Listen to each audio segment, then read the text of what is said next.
Disclaimer, यह channel सिर्फ entertainment के लिए बनाया गया है। इसमें दिखाए गए सभी कैरेक्टर्स, इवेंट्स और कहानियाँ प्योरली फिक्शनल है। रियल लाइफ पर्सन्स, जगह या इवेंट से कोई इसका संबंध नहीं है। हमारा मकसद सिर्फ आपको एक फैंटेसी एक्सपीरियंस और स्टोरी टेलिंग का मजा देना है। तो सब्सक्राइब कीजिए और हमारे ये फैंटेसी दुनिया का हिस्सा बन जाइए। अगर आपको सिस्टम बेस्ड फैंटेसी, एक्शन और मैजिकल एडवेंचर्स पसंद है तो ये चैनल स्पेशली आपके लिए ही बनी है। सब्सक्राइब कीजिए और बन जाइए इस फैंटेसी जर्नी का हिस्सा। जी डेक्सिन के संदेह का कोई जवाब न मिलना तय था। बेशक चू जुबान को 9 क्षेत्रों और महान दाओयुआन आपदा पर स्वर्गीय दाव ताबीज योजना के प्रभाव का एहसास नहीं था।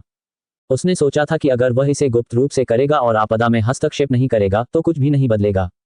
उन्हें इस बात का जरा भी अंदाजा नहीं था कि 9 क्षेत्रों में स्वर्ग और पृथ्वी के नियमों का स्वर्गीय दाव नियमों द्वारा भस्म होना ही महान दाओयुआन आपदा के विकास को आगे बढ़ाने का कारण था। फिर भी अगर चू जियान को पता भी होता तो भी वह इसे आगे बढ़ाने का ही विकल्प चुनता। अपनी साधना को तेजी से सुधारने का यह उसके लिए सबसे अच्छा तरीका था। आपके दिव्य मार्ग के नियमों ने मध्य क्षेत्र के कियांग क्षेत्र पर अपना अधिकार जमा लिया है। आपकी साधना का स्तर उन्नत हो गया है।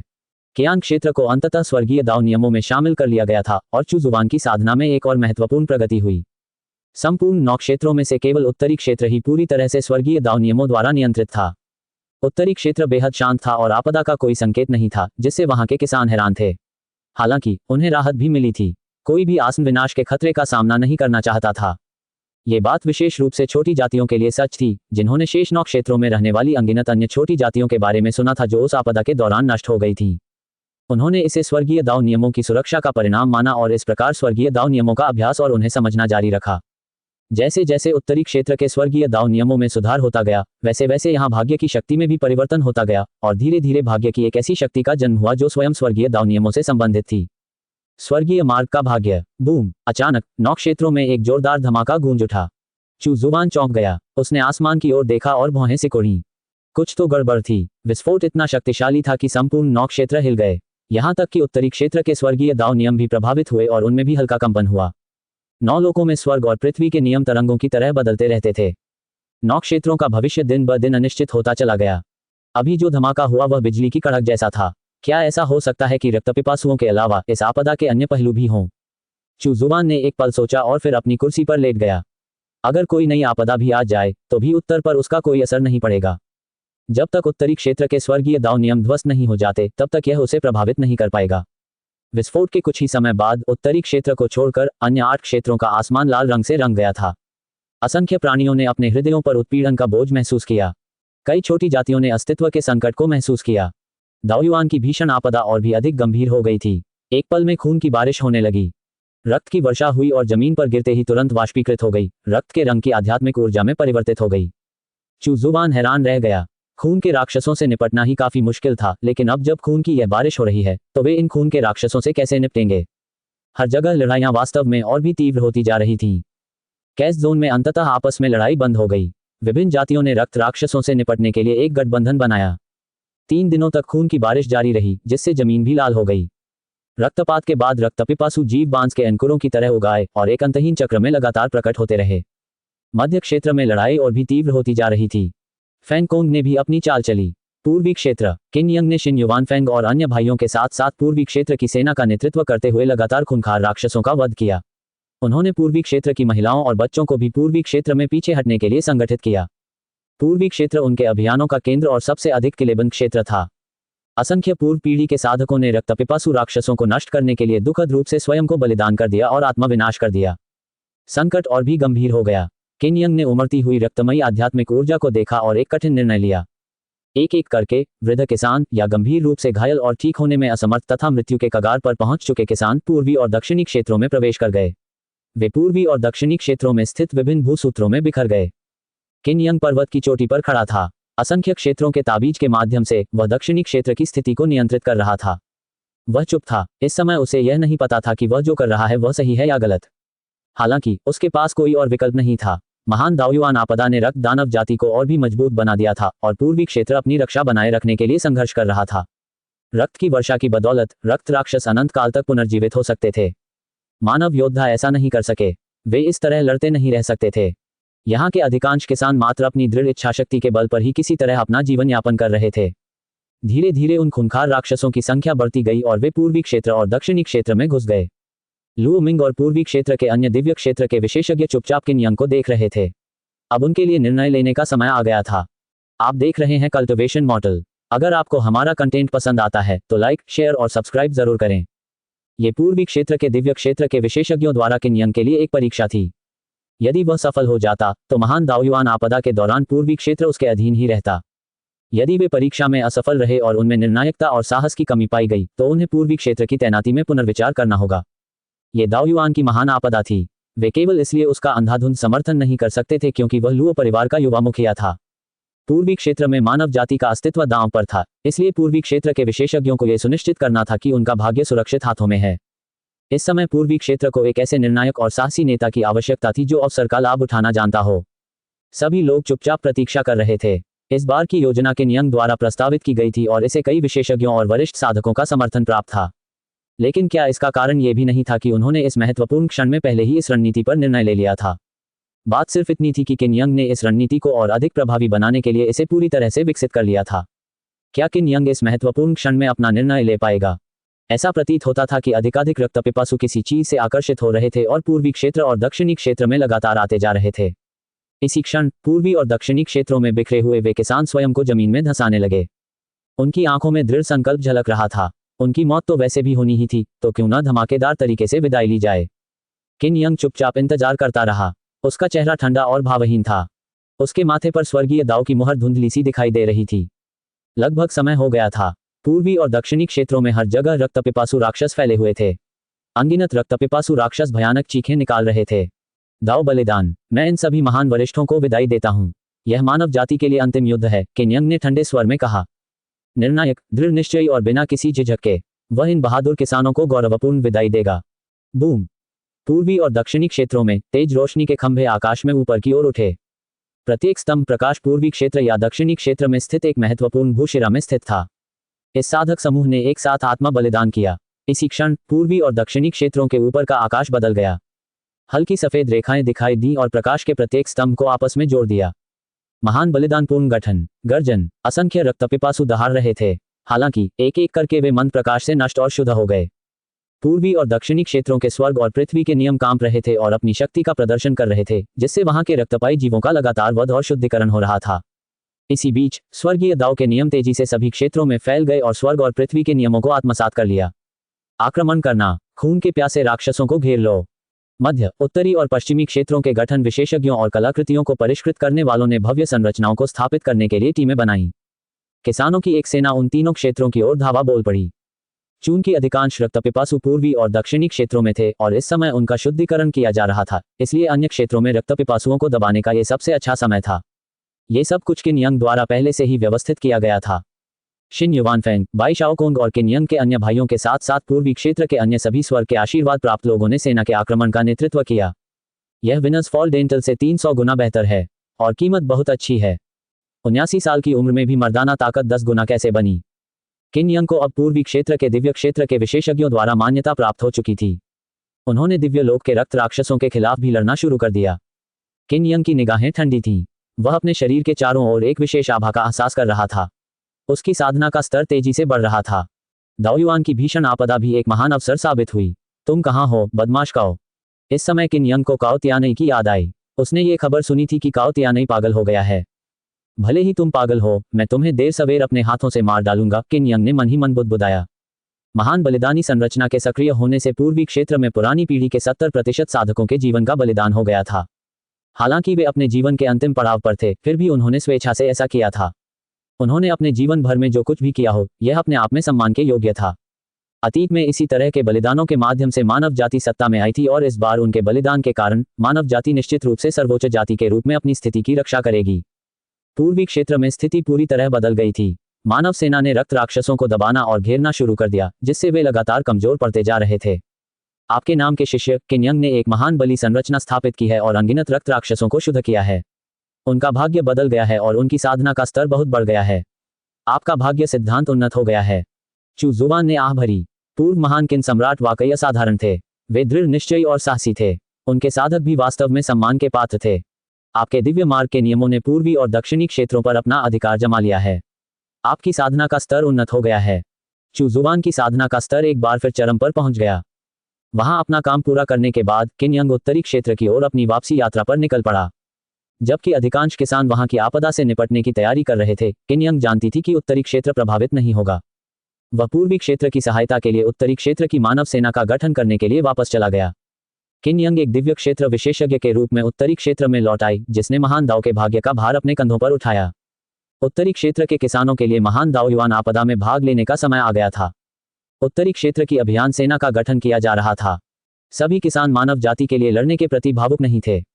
कुछ ऐसे किसान भी थे जिन्होंने उत्तरी क्षेत्र में शांतिपूर्वक खेती करना और महान दाव युवान आपदा के बीतने की प्रतीक्षा करना चुना। चू जुबान को यह भी आश्चर्य हुआ कि क्या उसने उत्तरी क्षेत्र को सुरक्षित बनाकर अच्छा काम किया था या नहीं। इन किसानों ने शांतिपूर्वक खेती करना चुना और मानव जाति के सामने आने वाली विपत्ति को नजरअंदाज कर दिया। फिर भी हर किसी की अपनी पसंद होती है। कुछ लोगों को सुरक्षित माहौल पसंद होने और खतरनाक लड़ाइयों में हिस्सा न लेने में क्या बुराई है। वहां हर तरह के लोग थे और उनमें से कुछ का मौत से डरना कोई असामान्य बात नहीं थी। फिर भी किन यंग उत्तरी क्षेत्र में प्रसिद्ध थे, इसलिए कई साधक उनके झंडे तले इकट्ठा हो गए। अधिकांश साधक जानते थे कि भले ही उत्तरी क्षेत्र शांतिपूर्ण था, लेकिन यदि मानव जाति महान दाव युवान आपदा में पराजित हो गई और अपनी प्रमुख स्थिति खो बैठी, तो उत्तरी क्षेत्र में मानव जाति का भी जल्द ही वही हश्र होगा। चाहे कुछ भी हो जाए, उन्हें इस आपदा से पार पाना था और 9 क्षेत्रों की अधिपति जाति के रूप में अपनी स्थिति को बरकरार रखना था। उत्तरी क्षेत्र की अभियान सेना शीघ्र ही रवाना हो गई। कई ऐसे गठन विशेषज्ञ और कलाकृति शोधक थे जिन्होंने रक्त दानव जाति से निपटने के लिए पहले से ही अग्रिम तैयारी कर ली थी। उत्तरी क्षेत्र पर विपत्ति न आने के कारण ही ये गठन विशेषज्ञ और कलाकृति शोधक शांतिपूर्वक रक्त दानव जाति से निपटने के तरीके का अध्ययन कर सके। स्वाभाविक रूप से इसके परिणाम सामने आए। पहली अभियान सेना पूर्व की ओर बढ़ी। पश्चिमी क्षेत्र की स्थिति थोड़ी अजीब थी, क्योंकि वहां के रक्तपिपासु जीव वास्तव में बहुत बुद्धिमान थे। दूसरी अभियान सेना दक्षिणी क्षेत्र की ओर बढ़ेगी। पूर्वी क्षेत्र की ओर जाने वाली अभियान सेना का नेतृत्व स्वाभाविक रूप से किन यंग कर रहे थे। दक्षिणी क्षेत्र की ओर अग्रसर अभियान दल के दक्षिणी क्षेत्र में पहुंचने के बाद अंततः वह जियांग जिन की कमान के अधीन आ जाएगा। पूर्वी और दक्षिणी क्षेत्रों में अतिरिक्त सैनिकों के पहुंचने से स्थिति धीरे धीरे बदल गई। हालांकि खून के प्यासे राक्षस बड़ी संख्या में उभर आए, लेकिन इन अतिरिक्त सैनिकों की बदौलत मानव जाति स्थिति को स्थिर करने में सफल रही। मध्य क्षेत्र में लड़ाई सबसे भीषण थी। दाव क्षेत्र के रक्त राक्षस एक के बाद एक प्रकट होते रहे। फैनकोंग ने युद्ध में दाव क्षेत्र के कुछ रक्त राक्षसों को मार गिराया और भाग्य के लिए सफलतापूर्वक लड़ाई लड़ी, जिससे उसकी साधना का स्तर तेजी से बढ़ गया। कियान मिंग, वांग लुओ और हेई यू सभी योजना बनाने और तैयारी करने में व्यस्त थे। वांग लुओ का मध्य क्षेत्र की ओर जाने का उद्देश्य तारा में महल की खोज करना था। तारा में आकाश महल दाव क्षेत्र के विशेषज्ञों से युक्त एक प्राचीन शक्ति थी। हालांकि उनके दाव क्षेत्र के विशेषज्ञ आधे अपंग थे, फिर भी वे दिव्य क्षेत्र के विशेषज्ञों से कहीं अधिक शक्तिशाली थे। अपना काम पूरा करने के बाद वह केवल मध्य क्षेत्र में मौजूद रक्त दानव जाति से निपटने पर ध्यान केंद्रित करेगा। जहां तक तियान्यू टावर की बात है, हे यू ने अभी तक कोई कदम नहीं उठाया था। वह समय अभी नहीं आया था। बूम! 1 साल बाद खून की बारिश फिर से शुरू हो गई। चू जुबान ने भौहें चढ़ा लीं। क्या 9 बार खून की बारिश होने के बाद महान दाव आपदा आएगी? इतनी तेज तो नहीं होनी चाहिए, है ना? क्या यह महान दाव युवान आपदा की एक और लहर हो सकती है? ग्रेट दाव कम्युनिकेशन ग्रुप के कई प्रतिभागियों को लगा कि कुछ गड़बड़ है, मानो कोई चीज उनके दिलों को कचोट रही हो। आदिम भूमि में स्थित दाव क्षेत्र के सभी साधक इसे महसूस कर सकते थे। फिर भी होंग युवानचू, मोतू और अन्य दाव युवान क्षेत्र के विशेषज्ञों की बदौलत इन दाव क्षेत्र के साधकों को 9 क्षेत्रों में प्रवेश करने से रोका गया। चू जुबान जानता था कि यह स्थिति लंबे समय तक कायम नहीं रह सकती। एक बार जब महान दाव का खिंचाव बहुत मजबूत हो गया, तो ये सभी दाव स्तर के साधक विपत्ति में प्रवेश कर जाएंगे। उसने अपनी निगाहें अराजकता क्षेत्र की ओर घुमाई। वहां के 7 क्षेत्रों में स्वर्गीय दाव के नियमों का विस्तार अभी भी जारी था और इसमें कुछ समय लगेगा। वह छोटा दुष्ट राजा उठने लगा था। वह पहले ही स्वर्गलोक में प्रवेश कर चुका था। हालांकि उन्हें अपने तीसरे पैर को ठीक करने वाली बहुमूल्य दवा नहीं मिली थी। चुपिंगफान ने भी स्वर्गलोक में प्रवेश कर लिया था। भूत जाति का विस्तार और भी बढ़ गया था। वे पहले ही 9 क्षेत्रों में फैल चुके थे और उनके निशान निर्जन प्राचीन क्षेत्र में भी पाए जा सकते थे। बौद्ध क्षेत्र अभी भी रक्तपिपासु जाति के साथ गतिरोध की स्थिति में था। हुतियान्या मॉन्स्टर जोन में छुपकर ही रहा। पश्चिमी क्षेत्र, यहाँ के रक्तपिपासु जीवों का विकास जारी रहा। डिंगयू और शियाओ लियांग पश्चिमी क्षेत्र में अभी भी लड़ रहे थे। दक्षिणी क्षेत्र को जल्द ही स्वर्गीय दाव के नियमों में शामिल किया जाने वाला था। समय तेजी से बीत गया और देखते ही देखते 50 साल का मील का पत्थर करीब आ गया। कुछ दिन पहले पश्चिमी क्षेत्र के दक्षिणी भाग को अंततः स्वर्गीय दाव नियमों में शामिल कर लिया गया। हालांकि ऐसा करने के बाद चू जुबान ने स्वर्ग और पृथ्वी के नियमों की आड़ में स्वर्गीय दाव के नियमों को छिपा दिया। वह गुप्त विशेषज्ञ को सतर्क होने से बचाना चाहता था। चू जुबान पहले ही दाव क्षेत्र के 23वें स्तर पर पहुंच चुका था। रेन चांगहे उत्तरी क्षेत्र की ओर वापस जा रहा था। उत्तरी क्षेत्र सहित मौजूदा 9 क्षेत्रों का विस्तार 3 गुना से अधिक हो गया है। यहाँ के स्वर्गीय दाव नियमों में भी सुधार हुआ था और सभी प्रकार की खजाना भूमि प्रकट हो गई थी। उत्तरी क्षेत्र दिन ब दिन अधिक समृद्ध होता जा रहा था। मानव जाति के अलावा अन्य छोटी जातियों ने पहले ही एक गठबंधन बना लिया था और 2 खजाने वाले क्षेत्रों पर कब्जा कर लिया था। फिलहाल मानव जाति और इन छोटी जातियों के बीच कोई संघर्ष नहीं था। छोटे कबीले विलुप्त होने के डर से मानव जाति से उलझने की हिम्मत नहीं करते थे। उत्तरी क्षेत्र में कोई आपदा नहीं आई, इसलिए वहां शांति बनी रही। जहां कुछ लोग अन्य क्षेत्रों में सुदृढ़ीकरण के लिए गए, वहीं कुछ अन्य लोगों ने सोचा कि बाहरी क्षेत्र बहुत खतरनाक हैं और उन्होंने उत्तरी क्षेत्र में ही रहने का फैसला किया। विलुप्त होने की कगार पर खड़ी कुछ छोटी प्रजातियां ये सुनकर कि उत्तरी क्षेत्र शांतिपूर्ण है, वहां प्रवास करने लगी। उत्तरी क्षेत्र में जातियों और जीवों की संख्या बढ़ने के साथ साथ स्वर्गीय दाव के नियम भी मजबूत होते गए। चू जुबान ये देखकर खुश हुई। उत्तरी क्षेत्र में रहने वाले जीवों की विविधता की रक्षा के लिए उन्होंने कुछ छोटी जातियों को मानव मार्शल आर्टिस्टों द्वारा विलुप्त होने से बचाने के लिए हस्तक्षेप भी किया था। उन्हें लुप्तप्राय प्रजातियों की तरह संरक्षित किया जाएगा। इन छोटी जातियों के अलावा उत्तरी क्षेत्र में प्रवास करने वाले मनुष्यों की कोई कमी नहीं थी। कई मानव साधक अवचेतन रूप से उत्तरी क्षेत्र को अपना अंतिम गढ़ मानते थे। हालांकि जब तक उनके पास कोई और विकल्प न हो, वे अन्य 4 क्षेत्रों को नहीं छोड़ेंगे। यदि वे इन 4 क्षेत्रों को खो देते हैं तो मानव जाति एक अधिपति जाति के रूप में अपनी स्थिति कैसे बनाए रख सकती है। उत्तरी क्षेत्र के क्षेत्रफल के विस्तार के कारण यह इन सभी प्रवासियों को समायोजित करने में सक्षम हो सका। चू जुबान ने धैर्यपूर्वक 50 साल पूरे होने पर मिलने वाले पुरस्कार की प्रतीक्षा की। प्राचीन निर्जन क्षेत्र में रेन चांगहे उत्तरी क्षेत्र की ओर वापस जा रहा था। अब यहाँ दिव्य क्षेत्र के साधकों का दिखना दुर्लभ था। लगभग सभी अपने अपने क्षेत्रों में रक्त राक्षसों से लड़ने के लिए लौट चुके थे। जो यहाँ थे वे या तो रहस्यमय और निषिद्ध क्षेत्रों में फंसे हुए थे या पराजित दानव जाति की तरह छिपे हुए थे। यहाँ तक कि पागल काउतियानई भी गायब हो गया प्रतीत होता था। एक दिन रेन चांगहे एक विशाल नदी पर पहुंचा जिसे निर्जन प्राचीन गर्जना नदी कहा जाता था। तेज गरज के अलावा नदी में कभी कभार बिजली चमकती थी और पानी से बाहर उछलती हुई गरजती हुई मछलियां दिखाई देती थीं। थंडरफिश इस नदी की एक अनूठी प्रजाति थी और इसी के कारण नदी को अपना नाम मिला था। गरजती मछली द्वारा छोड़ी गई बिजली की किरणें सम्राट स्तर के साधक के हमले से कमजोर नहीं थीं। इसके अलावा यह कोई राक्षसी जानवर नहीं बल्कि एक साधारण जानवर था। इसके मांस में बिजली की शक्ति समाहित थी और यह शरीर को मजबूत बना सकता था। यह सम्राट स्तर के साधकों के लिए भी कारगर था। दिव्य क्षेत्र के कुछ विशेषज्ञ समय समय पर थंडरफिश को पकड़कर उनके परिवारों या संप्रदायों को वापस भेज देते थे ताकि उनके वंशज अपने शरीर को विकसित और मजबूत कर सकें। शरीर को तरोताजा करने के अलावा थंडरफिश बेहद स्वादिष्ट थी। ये वीरान प्राचीन क्षेत्र के सबसे स्वादिष्ट व्यंजनों में से एक थी। यहाँ तक कि दिव्य क्षेत्र के विशेषज्ञ जिन्हें अब खाने की आवश्यकता नहीं होती थी, वे भी कभी कभी खाने के लिए कुछ थंडरफिश पकड़ लेते थे। हुआला, उफनती नदी में एक मछली पानी से बाहर उछली और बिजली चमक उठी। रेन चांगहे को इसकी आदत थी और वह चलता रहा। वह बहते नदी के पानी पर हल्के कदमों से चलता रहा। कभी कभी एक गर्जना करने वाली मछली उसके बगल में उछल पड़ती और उसकी ओर बिजली का एक झटका फेंकती। हुआला, अचानक एक मछली पानी से बाहर उछल पड़ी। इस घोर काली मछली से हल्की धूसर काली आभा निकल रही थी। इसके चारों ओर काली बिजली की लकीरें थीं और इसकी आंखें लाल थीं। इसकी पीठ पर लंबी हड्डी के कांटे थे। उसके पंख 2 छोटे पंजों में बदल गए प्रतीत होते थे। उसका सिर बड़ा था और मुंह में नुकीले काले दांत थे। वह मछली बेहद हिंसक थी। वह पानी से उछली और रेन चांगहे पर झपटी। रेन चांगहे को गहरा सदमा लगा। ये किसी प्रकार की उत्परिवर्तित थंडरफिश प्रतीत हो रही थी। उसे और भी ज्यादा आश्चर्य इस बात पर हुआ कि उससे निकलने वाली बिजली की किरणें भी काली थीं। रेन चांगहे ने हमले को नजरअंदाज कर दिया। सम्राट स्तर का हमला उसके लिए चींटी के डंक के समान था। वह आगे बढ़ता रहा और उसने अपनी उंगली से मछली पर एक झटका दिया जिससे वह नष्ट हो गई। हालांकि उत्परिवर्तित थंडरफिश के नष्ट होने के बाद भी एक हल्की भूरी काली गैस बची रह गई थी जिसने रेन चांगहे द्वारा जारी की गई शक्ति को दूषित कर दिया था। जैसे ही उसकी शक्ति वापस लौटी, रेन चांगहे को अचानक अपने दिल की धड़कन तेज महसूस हुई, मानो उस पर कोई बड़ी विपत्ति आने वाली हो। उनके चेहरे के भाव में थोड़ा बदलाव आया और उन्होंने तुरंत बात काट दी।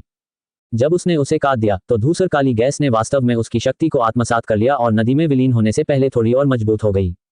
हुआला, एक थंडरफिश पानी से निकलकर भूरे काले रंग की गैस में कूद गई, जिसके बाद वह वापस पानी में गिर गई। रेन चांगहे अचानक रुक गया और थोड़ा भौहें सिकुड़ी। वह हल्के भूरे काले रंग की गैस का गुबार क्या था? उसे ऐसा क्यों लगा कि कोई बड़ी विपत्ति आने वाली है? वह दिव्य क्षेत्र के सर्वोच्च विशेषज्ञ थे और यिन और यांग दाओ के बारे में उनकी समझ अत्यंत गहरी थी। वह पहले से ही दाओ क्षेत्र तक पहुंचने के करीब थे। हुआला, वही मछली पानी से बाहर उछल पड़ी। इस समय इस मछली में बदलाव आ रहा था। मछली का शरीर काला पड़ने लगा और धीरे धीरे उसमें उत्परिवर्तन के लक्षण दिखाई देने लगे। रेन चांगहे ने हाथ उठाकर इशारा किया। एक भट्टी तैयार की गई और मछली को उसमें डाल दिया गया। बारीकी से जांच करने पर पता चला कि यह उत्परिवर्तन उस हल्के भूरे काले रंग की गैस के कारण हुआ था। जैसे ही रेन चांगहे ने भूरे काले रंग की गैस के उस धुंधले गुबार को देखा, वह और भी ज्यादा चिंतित महसूस करने लगा और उसे एक बुरा पूर्वाभास हुआ। उसने गहरी सांस ली और उसके हाथ में मृत्यु शक्ति का एक अंश प्रकट हुआ, जिसे उसने भट्टी में भेज दिया। मछली मर गई और धीरे धीरे गायब हो गई। मृत्यु शक्ति की बात करें तो वह धूसर काले रंग की क्यूई से दूषित हो गई और धीरे धीरे आत्मसात हो गई। क्या मृत्यु की शक्ति को भी आत्मसात किया जा सकता है? यह विनस फॉल डेंटल से 300 गुना बेहतर है और कीमत बहुत अच्छी है। 79 साल की उम्र में भी मर्दाना ताकत 10 गुना कैसे बनी? रेन चांगहे को एहसास हुआ कि भूरे काले रंग की गैस का वह हल्का सा गुबार कितना असामान्य था। फिर उसने भट्टी में जीवन शक्ति प्रवाहित की। जब जीवन शक्ति ने प्रवेश किया तो धूसर काली गैस ने जीवन शक्ति को घेर लिया, लेकिन उसे आत्मसात नहीं किया। रेन चांगहे ने राहत की सांस ली। जीवन शक्ति इस अजीबोगरीब भूरे काले रंग की गैस से निपट सकती थी। जैसे ही वह जीवन शक्ति को पुनः प्राप्त करने वाला था, उसे अचानक अपने दिल में एक अशुभ अनुभूति हुई। वह तुरंत रुक गया। भौहें चढ़ाकर उसने इसे ध्यान से देखा। उन्हें एहसास हुआ कि जीवन शक्ति के इस क्षणभंगुर अंश में कुछ गड़बड़ है। क्या गड़बड़ थी, ये रेन चांगहे नहीं बता सका। ऐसा प्रतीत होता था कि जीवन शक्ति के भीतर कुछ खास है। रेन चांगहे ने गर्जना नदी की ओर देखा। किसी कारणवश उसे बेचैनी महसूस हुई। उसे आभास हुआ कि कुछ बड़ा होने वाला है। न तो दूसरी विकृत मछली का कोई निशान था और न ही भूरे काले रंग की गैस का दूसरा हल्का सा गुबार। रेन चांगहे आगे बढ़ते हुए थंडर नदी को पार कर गया। उसने भट्टी में मौजूद धूसर काले रंग की गैस और जीवन शक्ति की हल्की सी झलक को देखा। क्या बदलाव हुए हैं? रेन चांगहे ने अपनी भौहें सिकोड़ी। बाह्य रूप से देखने पर जीवन शक्ति का वह सूक्ष्म अंश ठीक प्रतीत हो रहा था। हालांकि गहन निरीक्षण करने पर ऐसा प्रतीत हुआ कि वह किसी चीज से दूषित हो गया था और उसमें कुछ परिवर्तन हो रहे थे। हालांकि जीवन शक्ति का यह अंश रेन चांगहे की अपनी शक्ति थी, फिर भी इस समय वह ये नहीं समझ पा रहा था कि क्या हो रहा है। कुछ मील दूर एक जंगली जानवर था। रेन चांगहे ने तुरंत जंगली जानवर को पकड़ लिया। फिर उसने जानवर के पैर पर एक छोटा सा घाव कर दिया। उसने हाथ हिलाते ही भट्टी में मौजूद जीवन शक्ति जानवर के पैर के घाव में प्रवेश कर गई, जिसके बाद खून बहना तुरंत बंद हो गया। वह जंगली जानवर भी अधिक ऊर्जावान हो गया। कोई समस्या नहीं दिख रही है। रेन चांगहे ने फिर से भौहें सिकोड़ी। उस जीवन शक्ति के अंश में कुछ न कुछ बदलाव जरूर हुआ होगा। हालांकि इस जंगली जानवर पर इसका प्रयोग करने पर कोई असामान्यता नहीं दिखी। उन्हें अपनी इंद्रियों पर पूरा भरोसा था। ये गलत नहीं हो सकता था। जीवन शक्ति का वह हल्का सा अंश असाधारण था। रेन चांगहे ने उस जंगली जानवर को घूर कर देखा और ध्यान से उसका अवलोकन किया। हालांकि उसने इस बात पर ध्यान नहीं दिया कि उसके हाथ में मौजूद भट्टी, जो भूरे काले रंग की गैस से भरी हुई थी, धीरे धीरे उसी भूरे काले रंग की गैस से दूषित हो गई थी। वह एक अज्ञात और अशुभ आभा से घिरी हुई थी। रेन चांगहे ने उस जानवर का अवलोकन किया। समय बीतने के साथ साथ जानवर में धीरे धीरे परिवर्तन आने लगा। उसकी आंखें लाल हो गईं और वह चिड़चिड़ा हो गया। इससे भी ज्यादा डरावनी बात यह थी कि उसके नुकीले दांत निकल आए और उसकी पीठ पर हड्डियों के कांटे उगाए। वह धीरे धीरे एक विचित्र जानवर में बदल रहा था। इसके अलावा उस जंगली जानवर की ताकत बढ़ गई थी और वह एक विशेष शक्ति का उत्सर्जन भी कर रहा था। रेन चांगहे को गहरा सदमा लगा। वह धूसर काला रंग आखिर क्या था? वह इन परिवर्तनों का कारण क्यों बन रहा था? गर्जन! अचानक उस राक्षस ने रेन चांगहे को घूर कर देखा और एक अजीब सी दहाड़ मारी। उसके शरीर के चारों ओर एक धूसर काली आभा फैल गई और उसके चारों ओर हल्की धूसर काली गैस छा गई। विकृत रूप धारण किए हुए उस जानवर ने अचानक उस पर हमला कर दिया। रेन चांगहे स्थिर खड़ा रहा, लेकिन वह राक्षस हवा में ही अविभाजित हो गया। वह विकृत जानवर मर चुका था, लेकिन जिस स्थान पर उसकी मृत्यु हुई थी, वहां अभी भी कुछ भूरे काले रंग की गैस मौजूद थी। रेन चांगहे ने अपनी भौहें सिकोड़ी। प्राचीन निर्जन क्षेत्र में ऐसी विचित्र वस्तु कब प्रकट हुई? क्या उसे यह भूरे काले रंग की गैस महज संयोग से मिली थी, या यह निर्जन प्राचीन क्षेत्र के अन्य हिस्सों में पहले ही दिखाई दे चुकी थी? अचानक ही रेन चांगहे को खतरे का आभास हुआ। उसके रोंगटे खड़े हो गए और पूरा शरीर तनावग्रस्त हो गया। पल भर में आध्यात्मिक शक्ति ने उसके शरीर को घेर लिया और वह अपने आसपास के वातावरण के प्रति सतर्क हो गया। एक शक्तिशाली शत्रु था, एक अत्यंत शक्तिशाली शत्रु। रेन चांगहे का खतरे का एहसास बढ़ता ही जा रहा था। उसे सबसे ज्यादा बेचैनी इस बात से हो रही थी कि उसे कोई दुश्मन नजर नहीं आ रहा था। ऐसा जितना अधिक होता गया, वह उतना ही अधिक सतर्क हो गया, मानो वह किसी महान शत्रु का सामना कर रहा हो। अचानक उसे अपने सिर की त्वचा सुन्न महसूस होने लगी।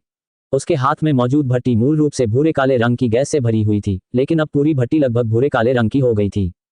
खतरे का प्रबल एहसास उसके चारों ओर छिपे शक्तिशाली शत्रुओं से नहीं, बल्कि उसके हाथ में मौजूद भट्टी से उत्पन्न हुआ था। वह वास्तव में संकट के स्रोत का सटीक निर्धारण करने में असमर्थ था। रेन चांगहे ने तुरंत भट्टी को छोड़ दिया और एक बल ने भट्टी को ऊपर उठाया और उसे हवा में लटका दिया। इसके अलावा वह किसी भी समय इस बल को खत्म करने के लिए तैयार था। क्या उस विचित्र भूरे काले रंग की गैस ने भट्टी को भी दूषित कर दिया था? यह स्वर्ग स्तर की कलाकृति थी। रेन चांगहे को पूर्वाभास हो गया था कि अगर वह उस भूरे काले रंग की गैस से संक्रमित हो गया तो इसके परिणाम बहुत गंभीर होंगे। बूम! रेन चांगहे का चेहरा गंभीर था। काले और सफेद रंग की शक्ति की दो धाराएं भट्टी को घेरे हुए थीं, उसे दबा रही थीं और नष्ट कर रही थीं। वह ये देखना चाहता था कि क्या वह उस भूरे काले रंग की गैस को नष्ट कर सकता है।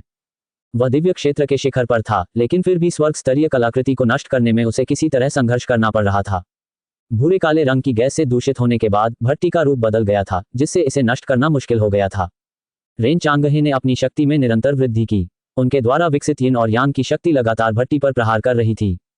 जैसे जैसे रेन चांगहे की ताकत बढ़ती गई, भट्टी पर दरारें पड़ने लगीं और वह धीरे धीरे टूटने लगी। फिर भट्टी धमाके के साथ चकनाचूर हो गई। भट्टी को नष्ट करने वाली धूसर काली गैस भट्टी के टूटने के साथ धीरे धीरे कम होती और गायब होती हुई प्रतीत हुई। अंततः भट्टी धूल में बदल गई और धूसर काली गैस गायब हो गई। हालांकि रेन चांगहे का चेहरा बेहद गंभीर था। उन्हें महसूस हुआ कि दूषित होने के बाद भट्टी एक अशुभ वस्तु में बदल गई है। ये जिस भी चीज को छूता, उसे किसी अज्ञात आपदा या फिर किसी भयानक उत्परिवर्तन का सामना करना पड़ता।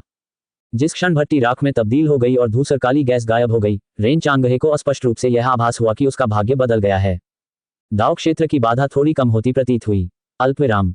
चूजुवान पहले कुर्सी पर लेटी हुई थी। सूशियान एर द्वारा बनाई गई चाय पी रही थी और उसके द्वारा बनाई गई मिठाइयां खा रही थी, एक चिंतामुक्त जीवन जी रही थी। फिर अचानक सिस्टम का इनाम आ गया। चूजुवान एकदम सीधा बैठ गया। वह बहुत हैरान था। आपके नाम के शिष्य रेन चांगहे ने 9 क्षेत्रों में मौजूद पहली अशुभ वस्तु को नष्ट कर दिया है। उसका भाग्य बदल गया है। आपका भाग्य सिद्धांत उन्नत हो गया है। क्या ये कोई अशुभ संकेत है? चूजुवान के मन में सबसे पहले ग्रेट दाव पर व्याप्त उस रहस्यमय काली शक्ति का ख्याल आया।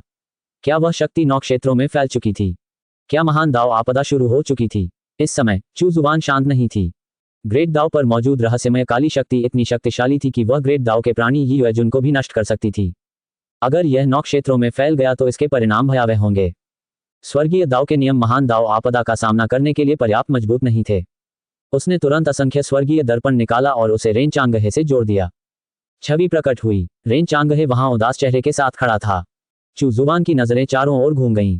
रेन चांगहे से कुछ ही दूरी पर एक हल्की सी अशुभ आभा थी, लेकिन वह धीरे धीरे फीकी पड़ रही थी और गायब हो रही थी। वहां एक अशुभ वस्तु पड़ी थी जिसे रेन चांगहे ने नष्ट कर दिया था। चूजुवान ने इसका ध्यानपूर्वक अवलोकन किया। इससे उत्पन्न भयावह आभा आपदा, अपशगुन और विनाशकारी शक्ति का आभास करा रही थी। यदि कोई दिव्य स्तर का साधक संक्रमित हो जाता है तो वह इसका प्रतिरोध करने में असमर्थ होगा और अंततः एक अशुभ प्राणी बन जाएगा। आप देख रहे हैं कल्टिवेशन मॉडल। अगर आपको हमारा कंटेंट पसंद आता है तो लाइक, शेयर और सब्सक्राइब जरूर करें।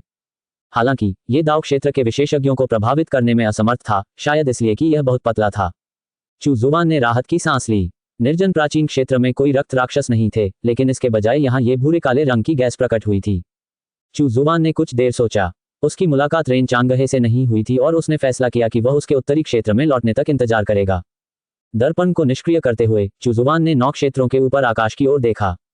दाओयुआन की भीषण आपदा इतनी जल्दी नहीं टलने वाली थी। यहाँ तक कि दाव क्षेत्र के विशेषज्ञ भी अभी तक इस आपदा में प्रवेश नहीं कर पाए थे। प्राचीन निर्जन क्षेत्र में अशुभ वस्तुओं की उपस्थिति का यह अर्थ नहीं था कि महान दाव आपदा आ चुकी है।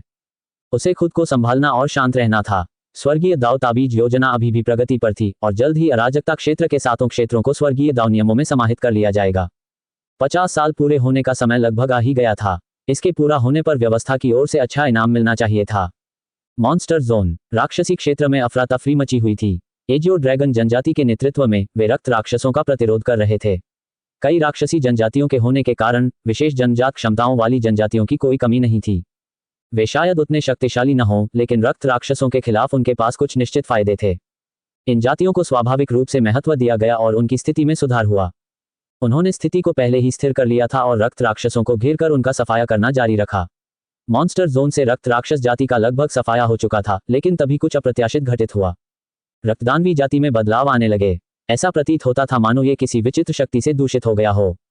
उनसे लड़ रहे राक्षस भी विकृत होने लगे, अपना मानसिक संतुलन खोने लगे और अपने सहयोगियों पर ही हमला करने लगे। एजियो ड्रैगन जनजाति ने पल भर में अपने 1/3 विशेषज्ञों को खो दिया। धीरे धीरे उन्हें न केवल रक्तपिपासुओं से लड़ना पड़ा, बल्कि इस उत्परिवर्तित राक्षस जाति के सदस्यों से भी लड़ना पड़ा।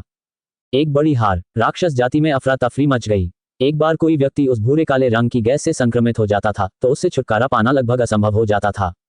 हेवनली टाइगर जनजाति के पर्वत पर हुतियान्या लेटा हुआ था। उसकी हर सांस एक ठंडी दिव्य शक्ति से भरी हुई थी। इस समय वह एक परिवर्तन के दौर से गुजर रहा था। एक बार रूपांतरण पूर्ण हो जाने पर वह दिव्य लोक में पहुंच जाएगा। उसकी वंश परंपरा भी शुद्ध हो जाएगी और वह एक वास्तविक दिव्य प्राणी बन जाएगा। स्वर्गीय बाघ जनजाति के मुखिया बुजुर्ग बेचैनी भरे चेहरे के साथ आगे बढ़े। हालात खराब हैं। मॉन्स्टर जोन में एक विचित्र घटना घटित हुई है। हुतियान्या ने अपनी आंखें खोलीं और शांत भाव से कहा, चिंता मत करो, शांत रहो। मुझे बस इस बात का डर है कि अन्य जनजातियां टिक नहीं पाएंगी।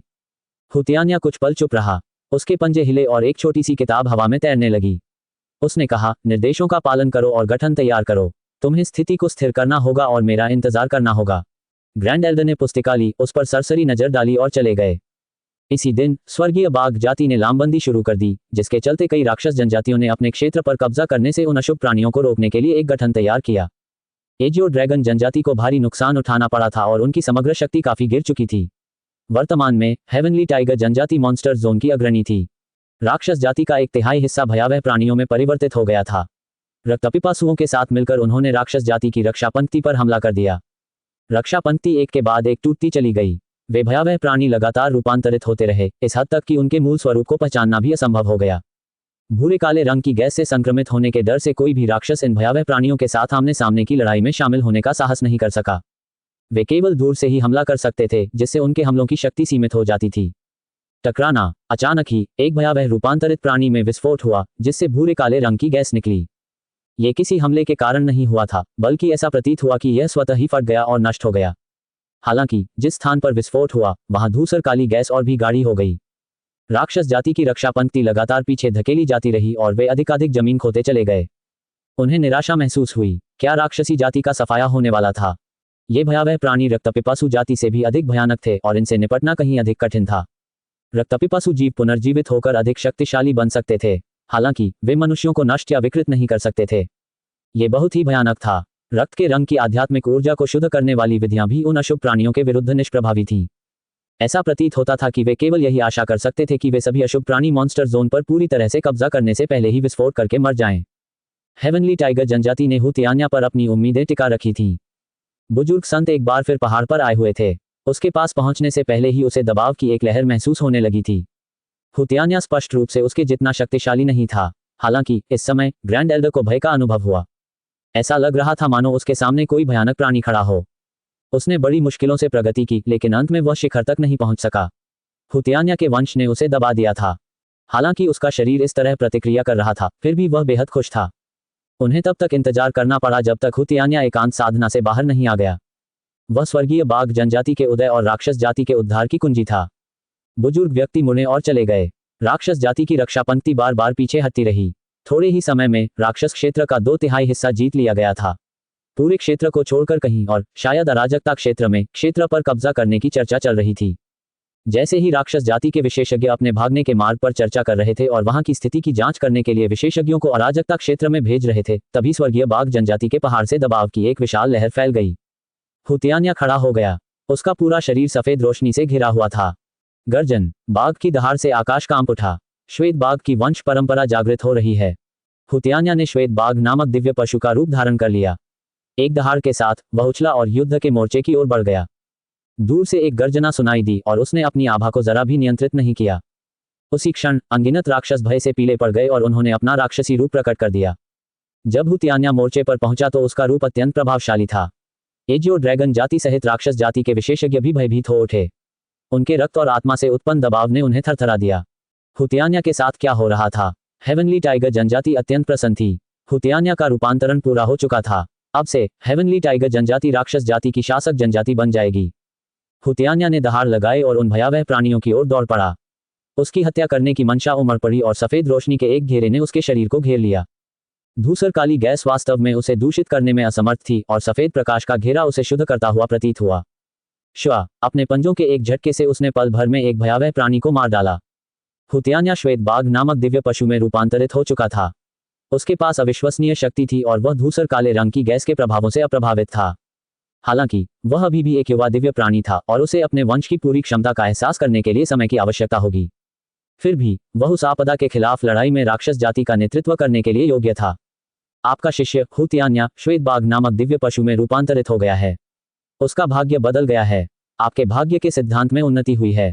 आपके शिष्य हुतियान्या ने विस्मयकारी दिव्य शक्ति का प्रदर्शन किया। उन्होंने उन भयावह प्राणियों का वध किया और राक्षस जाति के नेतृत्व का भार ग्रहण कर लिया है। आपको माइट दाओ सिद्धांत से सम्मानित किया गया है।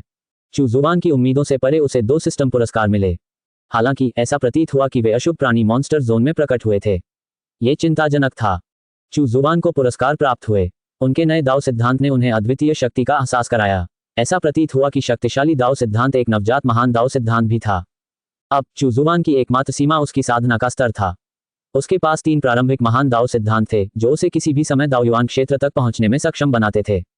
फिर भी वह दाओयुआन क्षेत्र तक पहुंचने के लिए इन पर निर्भर नहीं रहना चाहता था। वह अपना स्वयं का एक महान दाओ बनाना चाहता था जो सब कुछ समाहित कर ले। केवल इसी तरह उसे महान दाओ से भी आगे निकलने का अवसर मिल सकता था। हुतियान्या के दिव्य पशु में परिवर्तित होने के बाद उसने राक्षस जाति का नेतृत्व किया और अशुभ प्राणियों को दबाना शुरू कर दिया। हुतियान्या का दिव्य पशु शरीर वास्तव में भूरे काले रंग की गैस के प्रभावों से प्रतिरक्षित था। बेशक इसका कारण यह था कि मॉन्स्टर जोन में मौजूद भूरे काले रंग की गैस का घनत्व इस समय बहुत कम था। हुतियान्या के उदय के साथ स्वर्गीय दाओ के नियमों ने भी राक्षस क्षेत्र में अपने विस्तार की दर बढ़ा दी। कुछ दिनों बाद मॉन्स्टर जोन का पश्चिमी क्षेत्र जहां स्वर्गीय बाघ जनजाति स्थित थी को स्वर्गीय दाओ नियमों में शामिल कर लिया गया। आपके दिव्य मार्ग के नियमों ने राक्षस क्षेत्र के पश्चिमी भाग पर अपना अधिकार जमा लिया है। आपकी साधना का स्तर उन्नत हो गया है। दाओ क्षेत्र का 24वां स्तर। ग्रुप चैट में सोअरिंग फ्लड ड्रैगन किंग अचानक बोलने लगा। मुझे नहीं पता कि क्या हो रहा है, लेकिन मुझे हल्का सा एहसास हो रहा है कि मॉन्स्टर जोन में कुछ बदलाव हुए हैं। हुताई ने भी कहा, मुझे भी इसका आभास हुआ है। मैंने ये भी देखा है कि मेरे स्वर्गीय बाघ कबीले का भाग्य बदलता हुआ प्रतीत होता है। दानव जाति दाओयुआन क्षेत्र के दोनों विशेषज्ञ बहुत असमंजस में थे। राक्षस जाति का भाग्य पहले से अधिक मजबूत प्रतीत हो रहा था, लेकिन कुछ अन्य बदलाव भी हुए थे। ऐसा लग रहा था मानो राक्षस जाति का भाग्य एक जगह इकट्ठा हो गया हो और बदल रहा हो। इसके अलावा हुताई को महसूस हुआ कि उसकी रक्तरेखा किसी चीज से प्रतिध्वनित हो रही है। बेशक जब भी दाओयुआन क्षेत्र के इन विशेषज्ञों को कोई संदेह होता था तो वे चुजुवान से सलाह लेते थे, और सोअरिंग फ्लड ड्रैगन किंग ने भी ठीक यही किया था। चुजुवान स्वाभाविक रूप से समझ गया कि ये परिवर्तन क्यों हुए। आखिरकार ये सब उसके शिष्य हुतियान्या और उसके एक दिव्य जानवर में परिवर्तित होने से संबंधित था। यह अच्छी बात है कि राक्षस जाति में एक महान भाग्य वाला व्यक्ति है, चुजुवान ने कहा। वे बेहद खुश थे और दोनों मन ही मन उम्मीद कर रहे थे कि महान भाग्य वाला व्यक्ति उनके कबीले से ही हो। चुजुवान ने मन ही मन बुदबुदाया, श्वेत बाघ दिव्य पशु सभी बाघों का पूर्वज है, इसलिए हुताई को भी हुतियान्या के सामने झुकना पड़ेगा जब वह दाओयुआन विशेषज्ञ बन जाएगा। आखिरकार इन दिव्य प्राणियों ने 9 क्षेत्रों को छोड़ने से पहले कभी राक्षस जाति पर शासन किया था। यद्यपि यह अच्छी बात है, पर जल्दबाजी में कोई कदम न उठाएं। बड़ी विपत्ति आपको विपत्ति में फंसाने के लिए अच्छी चीजों का भी इस्तेमाल कर सकती है, इसलिए सावधान रहें। याद दिलाने के लिए धन्यवाद भाई चू, दोनों ने कृतज्ञतापूर्वक कहा। उनके मन में उस भीषण आपदा का भय और गहराता चला गया। यह आपदा की प्रगति को रोकने का चुजुवान का एकमात्र तरीका था। जब तक दाओ और दाओयुआन स्तर के विशेषज्ञ आपदा में प्रवेश नहीं करते, तब तक इसका विकास नियंत्रण से बाहर नहीं होगा। चुजुवान जानता था कि उसका हस्तक्षेप केवल अस्थायी होगा और ये विशेषज्ञ बाद में आपदा में प्रवेश करेंगे। इस मामले को निपटाने के बाद चुजुवान ने अपना ध्यान मॉन्स्टर जोन की ओर मोड़ा और वहां फैली भूरे काले रंग की गैस का निरीक्षण किया। उनकी भौहें थोड़ी सिकुड़ गईं। चुजुवान को पूरा यकीन था कि धूसर काली गैस की उत्पत्ति महान दाओ आपदा से हुई थी। निर्जन प्राचीन क्षेत्र के अलावा मॉन्स्टर जोन पहला क्षेत्र था जो इस भूरे काले रंग की गैस से प्रभावित हुआ था। चुजुवान ने भौहें चढ़ाईं। ऐसा प्रतीत हुआ कि इस धूसर काले रंग की गैस में स्वर्ग और पृथ्वी के नियमों को दूषित करने की शक्ति भी थी। राक्षस क्षेत्र में स्वर्ग और पृथ्वी के आधे नियम धूसर काले रंग की गैस से दूषित हो गए थे। यदि स्वर्गीय दाओ के नियम यहां स्वर्ग और पृथ्वी के नियमों को भस्म कर लेते तो उसे धूसर काले रंग की गैस को बाहर निकालना या शुद्ध करना पड़ता। क्या इसे महान दाओ आपदा में हस्तक्षेप माना जाएगा? क्या इससे स्वर्गीय दाओ के नियम उजागर होंगे?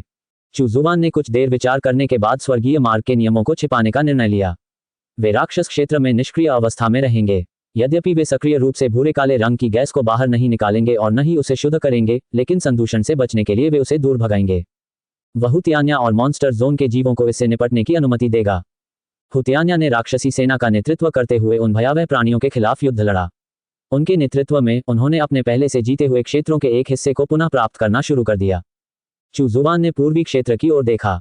जब से किन यंग ने विशाल बलि संरचना स्थापित की और अधिकांश रक्त राक्षसों का सफाया किया, तब से परिस्थितियां धीरे धीरे उनके पक्ष में बदलने लगी थीं। उन्होंने यहां रक्तपिपासु जाति के विरुद्ध अस्थायी रूप से विजय प्राप्त कर ली थी।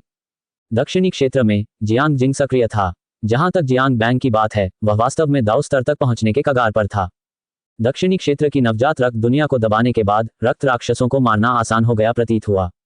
पश्चिमी क्षेत्र में अभी भी गतिरोध बना हुआ था।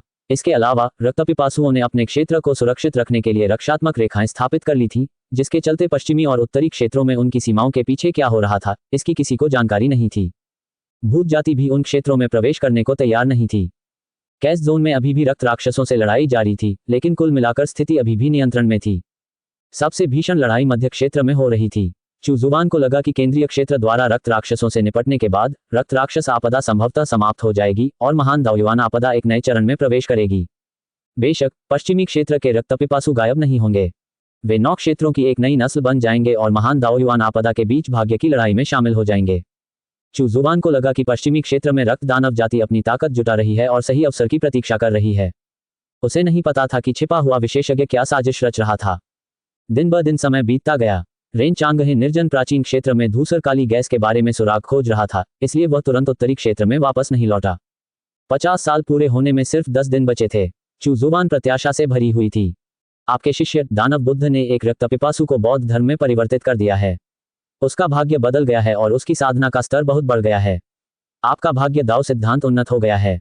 खून का प्यासा राक्षस बौद्ध धर्म में परिवर्तित हो गया और बौद्ध वंश का भाग्य बदल गया। बौद्ध जगत का विस्तार हुआ है और बौद्ध दाओ सिद्धांत उन्नत हुआ है।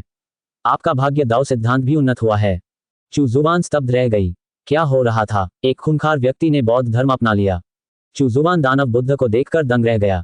उसने विपत्ति लाने वाले रक्तपिपासु को बौद्ध कैसे बना दिया? ये बहुत ही शानदार था। वे खून के प्यासे राक्षस, हिंसक और युद्ध के भूखे थे। चूजुवान ने असंख्य स्वर्गीय दर्पण निकाला और उसे दानव बुद्ध से जोड़ दिया।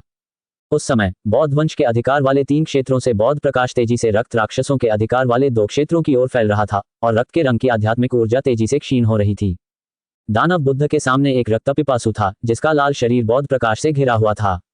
उस रक्तपिपासु के चेहरे पर अब क्रूरता का भाव नहीं था और उसके नुकीले दांत गायब हो चुके थे। इसके अलावा उसका सिर गंजा था। हालांकि इसमें अभी भी रक्त राक्षस जाति की कुछ विशेषताएं बरकरार थीं, लेकिन यह निस्संदेह बौद्ध धर्म में परिवर्तित हो चुका था। वह अत्यंत श्रद्धापूर्वक शास्त्रों का पाठ भी कर रहा था। ऐसा प्रतीत हुआ कि इसने बुद्धि भी प्राप्त कर ली थी। वह एक उपासक की तरह दानव बुद्ध के सामने घुटने टेक कर बैठ गया। तुम पाप से पैदा हुए हो और तुम्हारे भीतर घोर द्वेष और बुराई भरी हुई है। अपने अतीत और अपनी आसक्तियों को त्याग दो, सब कुछ व्यर्थ हो जाएगा। बौद्ध धर्म अपनाना एक बड़ा पुण्य कार्य है। आपने बौद्ध धर्म अपना लिया है और प्रकाश की ओर अपना रास्ता वापस पा लिया है। अब से तुम रक्तपिपासु नहीं हो, तुम बौद्ध वंश के अर्हत हो। मैं तुम्हें शाकोंग नाम प्रदान करता हूँ।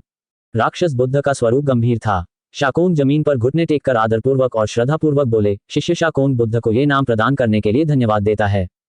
दानव बुद्ध शक्तिशाली सर्वोच्च बुद्ध थे, जो बुद्ध क्षेत्र में सर्वोच्च श्रेणी के बुद्ध थे।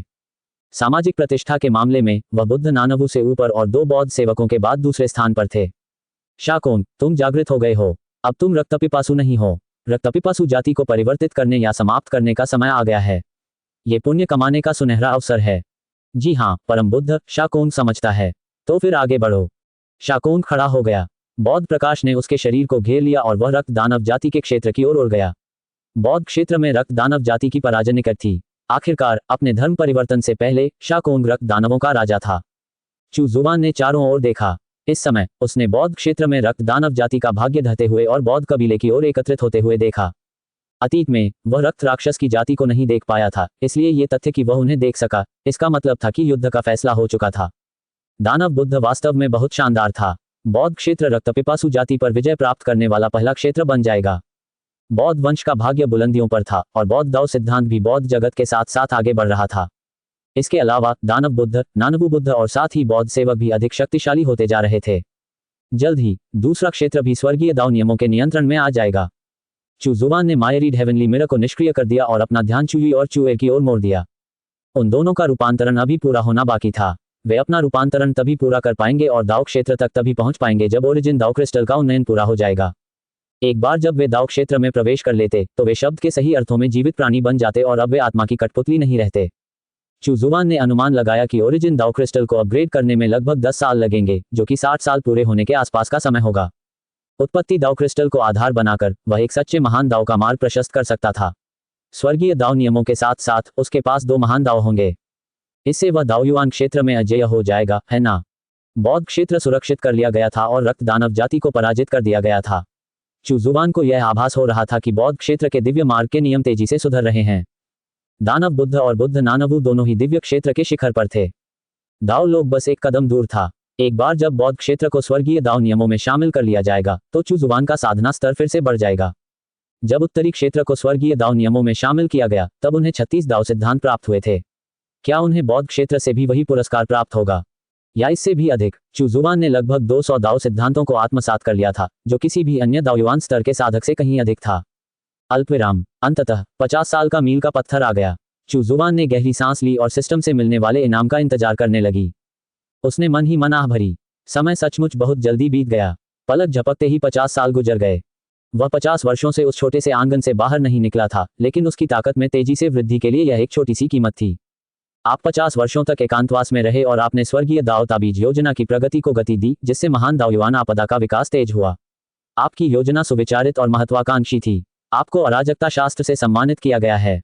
प्रश्नवाचक चिन्ह प्रश्नवाचक चिन्ह प्रश्नवाचक चिन्ह।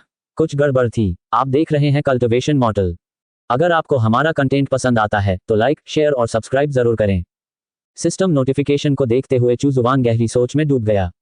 उसने महान दावयुआन आपदा के विकास को किस प्रकार तेज कर दिया था। क्या ये 9 क्षेत्रों में स्वर्गीय दाव नियमों के विस्तार और स्वर्ग और पृथ्वी के नियमों के क्षरण के कारण था? यह एक दुर्घटना थी। मेरा ऐसा कोई इरादा नहीं था। चू जुबान बेबस थी। उसने सोचा था कि महान दावयुआन आपदा इतनी तेजी से फैलने का कारण आसन महान दाव आपदा थी, लेकिन अब उसे पता चल गया था कि यह सब उसी की गलती थी। किसी भी सूरत में चू जुबान स्वर्गीय दाव नियमों के विस्तार को नहीं रोकेगा। इसके बिना उसकी ताकत में तेजी से सुधार करने का कोई तरीका नहीं था। उन्होंने इस मामले पर ज्यादा विचार नहीं किया और इसके बजाय सिस्टम के पुरस्कार पर ध्यान केंद्रित करना चुना। 50 साल पूरे होने की उपलब्धि का पुरस्कार कैश स्क्रिप्चर था। वह जितनी देर उस छोटे से आंगन में रहता, उसे उतना ही अधिक लाभ मिलता। कैश स्क्रिप्चर निस्संदेह उनकी वर्तमान साधना पद्धति से कहीं बेहतर थी। चू जुबान ने इनाम की जांच की। अराजक आदिम जनक अराजकता की उत्पत्ति में झांक सकता था और अराजकता तथा महान दाव से अनंत की शक्ति प्राप्त कर सकता था। अराजकता शास्त्र के विवरण को देखकर चू जुबान का हृदय कांप उठा। यदि वह इस पर महारत हासिल कर ले तो वह अराजकता के रहस्यों को समझ सकेगा। इसके अलावा वह महान दाव के साथ भी ऐसा ही कर सकता था। ये वास्तव में एक सर्वोच्च तकनीक थी।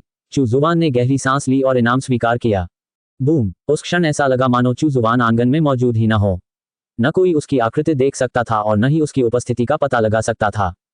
चू जुबान को ऐसा लग रहा था जैसे वह अंडे में पल रहा भ्रूण हो, उलझन में हो और उसे पता न हो कि वह कहाँ है। समय का कोई अस्तित्व नहीं था, न ही आकाश पृथ्वी थी और न ही कोई सजीव प्राणी था। ऐसा लग रहा था मानो सब कुछ अभी अस्तित्व में ही नहीं आया हो। कुछ समय बाद अफरा तफरी के बीच धीरे धीरे बैंगनी प्रकाश की एक किरण दिखाई दी। बैंगनी प्रकाश अंडे पर पड़ा। जैसे ही बैंगनी प्रकाश प्रकट हुआ और अंडे पर चमका, अंडा फैलने लगा। ये लगातार बढ़ता जा रहा था। चू जुबान को ऐसा लग रहा था जैसे वह फटने ही वाला हो। उनका दिमाग अवर्णनीय ज्ञान से भरा हुआ था और ऐसा लग रहा था मानो वे किसी प्रकार के रूपांतरण से गुजर रहे हों। अनगिनत साल बीत गए। एक दिन अचानक वह अंडा फट गया। एक जोरदार धमाके के साथ अराजकता फैल गई और एक असीम अंतरिक्ष में तब्दील हो गई। अंडे के फटने पर बैंगनी रोशनी गायब हो गई। अराजकता का प्रसार निरंतर और अनिश्चित रूप से होता रहा। न जाने कितने वर्षों के बाद अचानक कुछ चट्टानें संघनित हुईं और धीरे धीरे धूल दिखाई देने लगी। फिर पौधे उगने लगे। उसके बाद उस अराजकता में एक जीव का जन्म हुआ। उसके बाद के वर्षों में उस अराजकता से एक के बाद एक जीव का जन्म हुआ। जैसे जैसे जीवों की संख्या बढ़ती गई, वैसे वैसे युद्ध भी शुरू हो गए। अराजकता का दायरा लगातार बढ़ता ही जा रहा था। एक अज्ञात अवधि के बाद अराजकता का कंपन शुरू हुआ। विशाल और अदृश्य महान दाव ने अराजकता को भेद दिया। इसने धीरे धीरे एक संसार के प्रारंभिक रूप को आकार दिया। जब वे जीव संसार में आए तो क्षेत्र पर अधिकार के लिए एक बार फिर भीषण युद्ध छिड़ गया। असंख्य जीव गिर पड़े और उनकी शक्ति महान दाव में समाहित हो गई। महान दाव और भी अधिक शक्तिशाली, अदृश्य और सर्वव्यापी हो गया। दुनिया भी बदल रही थी और जीवित प्राणियों के प्रकार भी लगातार बढ़ते जा रहे थे। धीरे धीरे संसार में जन्म लेने वाले जीव अराजकता से जन्म लेने वाले जीवों के खिलाफ लड़ने लगे और ये लड़ाई लंबे समय तक चली। अराजकता से उत्पन्न हुए कुछ जीव इस दुनिया को छोड़कर चले गए और लड़ना बंद कर दिया। कुछ को घेर लिया गया और मार डाला गया। धीरे धीरे अराजकता से पैदा हुए जीवों की संख्या कम होती गई, यहाँ तक कि दुनिया में बचा हुआ आखिरी जीव भी घिरकर मारा गया। अराजकता का विस्तार तब तक जारी रहा जब तक कि एक जोरदार धमाके के साथ अराजकता का किनारा एक अन्य अराजक शक्ति से टकरा नहीं गया। चू जुबान अचानक जाग उठा। उसके दिमाग में असीम समझ का विचार आया। उसके मन में अराजकता के रहस्य उभर आए। ऐसा प्रतीत होता था कि उन्हें महान दाव की रचना की भी समझ थी। उन्होंने स्वयं अराजकता की उत्पत्ति, महान दाव के जन्म और इस दुनिया के निर्माण का अनुभव किया। ऐसा लग रहा था मानो चू जुबान अराजकता में परिवर्तित हो गया हो। उसने स्वयं अराजकता की शुरुआत और विकास का अनुभव किया था और उसके रहस्यों को समझा था। हालांकि उनकी साधना का स्तर नहीं बढ़ा, लेकिन चू जुबान पहले से कहीं अधिक रहस्यमय प्रतीत होने लगे थे। इस बार वह वास्तव में लगभग 1 महीने से बोध की अवस्था में था। इतना ही नहीं, यद्यपि वह इसके रहस्यों को समझता था, फिर भी वे उसकी समझ से परे थे। उसकी साधना का स्तर इतनी शक्ति का प्रयोग करने के लिए अपर्याप्त था। अपने अनुभव को याद करते हुए चू जुबान के मन में कई सवाल थे। क्या महान दाव द्वारा सृजित संसार 9 क्षेत्रों का संसार था? यदि अराजकता 9 क्षेत्रों से परे थी तो होंग युवानचु और अन्य दाओयुआन विशेषज्ञ वहां क्यों नहीं जा सके? क्या वे बहुत कमजोर थे? क्या वे शक्तिशाली जातियां वहीं गई थीं? क्या 9 क्षेत्रों वाला संसार ही उस अराजकता में एकमात्र संसार था? यदि एक से अधिक संसार थे तो क्या उस अराजकता का अपना कोई महान मार्ग हो सकता था? फिर चू जुबान ने उन अराजक प्राणियों के बारे में सोचा। उनमें से कुछ इस दुनिया में मारे गए थे जबकि बाकी अराजकता में खो गए थे। क्या कोई शक्तिशाली अराजक प्राणी एक नई दुनिया का निर्माण करेगा? चू जुबान के पास पृथ्वी सृजन शास्त्र और स्वर्ग विभाजन ब्रश था जिसने उसे अराजकता में एक संपूर्ण दुनिया बनाने की अनुमति दी। इसलिए यह मानना बहुत असंभव नहीं था कि अन्य लोग भी इन उत्कृष्ट कलाकृतियों के बिना भी ऐसा कर सकते थे। हालांकि कई सवाल थे लेकिन कई जवाब भी थे। अब उसे अराजकता का ज्ञान हो गया था। इसके अलावा उसे ये भी महसूस हुआ कि 10,000 मील लंबा दाव पथ एक महत्वपूर्ण मोड़ था। उसे लगभग यकीन था कि केवल वही लोग जो उस मुकाम तक पहुंच चुके थे अराजकता की यात्रा कर सकते थे। फिर चू जुबान ने हुआंग लॉन्ग और महान दाव के अन्य प्राणियों के बारे में सोचा। क्या वे अराजकता में जा सकेंगे? आखिर महान दाव का उद्देश्य क्या था? चू जुबान ने फिलहाल सवालों को छोड़ दिया। इन सवालों के जवाब उसे तब मिल जाएंगे जब वह काफी मजबूत हो जाएगा। साधना सर्वोपरि थी, जिसका अर्थ था कि उसे स्वर्गीय दाव ताबीज योजना पर ध्यान केंद्रित रखना होगा। उसने अपनी निगाह बौद्ध क्षेत्र की ओर घुमाई। दिव्य दाव के नियम बौद्ध क्षेत्र पर अपना प्रभाव जमाने वाले थे जिससे उसकी साधना का स्तर और भी बढ़ जाएगा। अन्यत्र भी स्वर्गीय दाव के नियम प्रगति कर रहे थे। ये सब उनके शिष्यों के आपदा के बीच भाग्य के लिए संघर्ष करने के प्रयासों के कारण संभव हो रहा था। फिर भी अब जब उसे पता चल गया था कि स्वर्गीय दाव ताबीज योजना ही महान दाओयुआन आपदा के बढ़ने का कारण थी तो वह और अधिक सतर्क हो गया। कम से कम उसे स्वर्गीय दाव के नियमों को अशुभ प्राणियों के मामलों में हस्तक्षेप करने से रोकना चाहिए, क्योंकि इससे महान दाव आपदा और भी तेज हो सकती है जो कहीं अधिक भयावह थी। चू जुबान इसके लिए तैयार नहीं था, कम से कम दाओयुआन क्षेत्र में पहुंचने तक तो बिल्कुल नहीं। कुछ समय बीत गया और अंततः बौद्ध क्षेत्र के अंतिम 2 क्षेत्रों को स्वर्गीय दाव नियमों में शामिल कर लिया गया। आपके दिव्य दाव नियमों ने बौद्ध क्षेत्र के 2 क्षेत्रों पर अधिकार कर लिया है। आपकी साधना का स्तर 2 गुना बढ़ गया है। स्वर्गीय दाव के नियम बौद्ध क्षेत्र के शेष भाग में भी फैलते रहे। 5 क्षेत्रों से परे अभी भी कुछ छोटे छोटे इलाके थे जिन्हें स्वर्गीय दाव के नियमों में शामिल नहीं किया गया था, इसलिए बौद्ध क्षेत्र पर अधिकार करने का पुरस्कार अभी तक नहीं मिला था। बौद्ध क्षेत्र का उत्तरी भाग एक विशाल महासागर से घिरा हुआ था और स्वर्गीय दाव के नियम भी उसी दिशा में फैलने लगे। 9 क्षेत्रों के महासागर बहुत ही खास थे।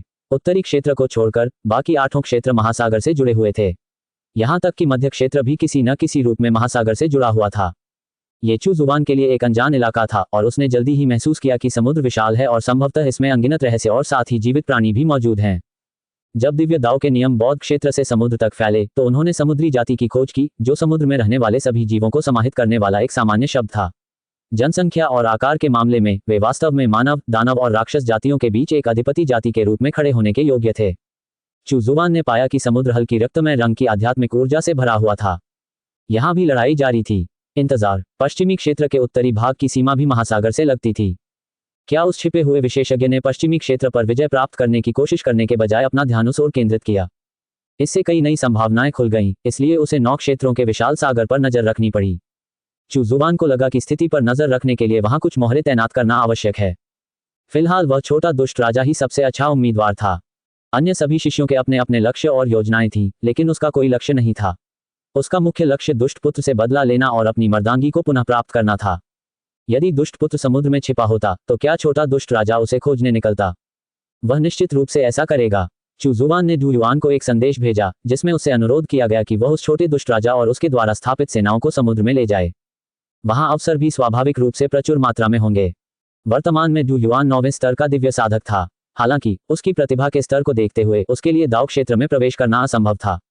ऐसा करने का एकमात्र तरीका यही था कि उसका भाग्य बदल जाए। कैस जोन में इसकी कोई खास उम्मीद नहीं थी। हे यू ने लगभग पूरी तरह से रक्तपिंड जाति का सफाया कर दिया था। हालांकि समुद्र में संभावनाएं मौजूद थीं। वह छोटा दुष्ट राजा पहले से ही स्वर्गलोक का विशेषज्ञ था। उसे भी दिव्य क्षेत्र में प्रवेश करने के लिए भाग्य से लड़ना होगा, अन्यथा वह दुष्ट पुत्र को हराने के लिए पर्याप्त शक्तिशाली नहीं हो सकता है। अब अराजकता क्षेत्र में रहने की कोई आवश्यकता नहीं है। दुष्ट पुत्र शायद समुद्र में चला गया होगा, डू युआन ने छोटे दुष्ट राजा से धीमी आवाज में कहा। वह छोटा दुष्ट राजा अचंभित रह गया। चलो समुद्र में चलते हैं। जब डू युआन ने इसका जिक्र किया तभी उसे एहसास हुआ कि वहां एक विशाल महासागर है। समुद्र में अनगिनत अवसर मौजूद थे और कुछ अनदेखे द्वीपों में बहुमूल्य खजाने छिपे हो सकते थे। समुद्र में रहने वाले कुछ जीवों में विशेष क्षमताएं हो सकती हैं। शायद वह अपने तीसरे पैर को ठीक कर सके। डू युआन कुछ पल के लिए खाली निगाहों से देखता रहा। उसने पहले एक बहाना तैयार कर रखा था, लेकिन अब उसकी जरूरत नहीं थी। दुष्टों का छोटा राजा बुराई से बचाव करने वाले महल के विशेषज्ञों के साथ 2 उच्च कोटि के युद्धपोतों पर सवार होकर समुद्र में निकल पड़ा। विशाल महासागर खतरों से भरा हुआ था। जैसे ही वे बाहर निकले उन पर हमला हो गया। खून के प्यासे राक्षस समुद्र में थे। चूजुआन ने उस छोटे दुष्ट राजा और डू युआन पर ज्यादा ध्यान नहीं दिया। उसने उन्हें वहां ये देखने के लिए भेजा था कि क्या उस छिपे हुए विशेषज्ञ ने समुद्र में कोई गतिविधि की है। अगर यह वैसा ही था जैसा उसने अनुमान लगाया था तो उसे सतर्क रहना होगा।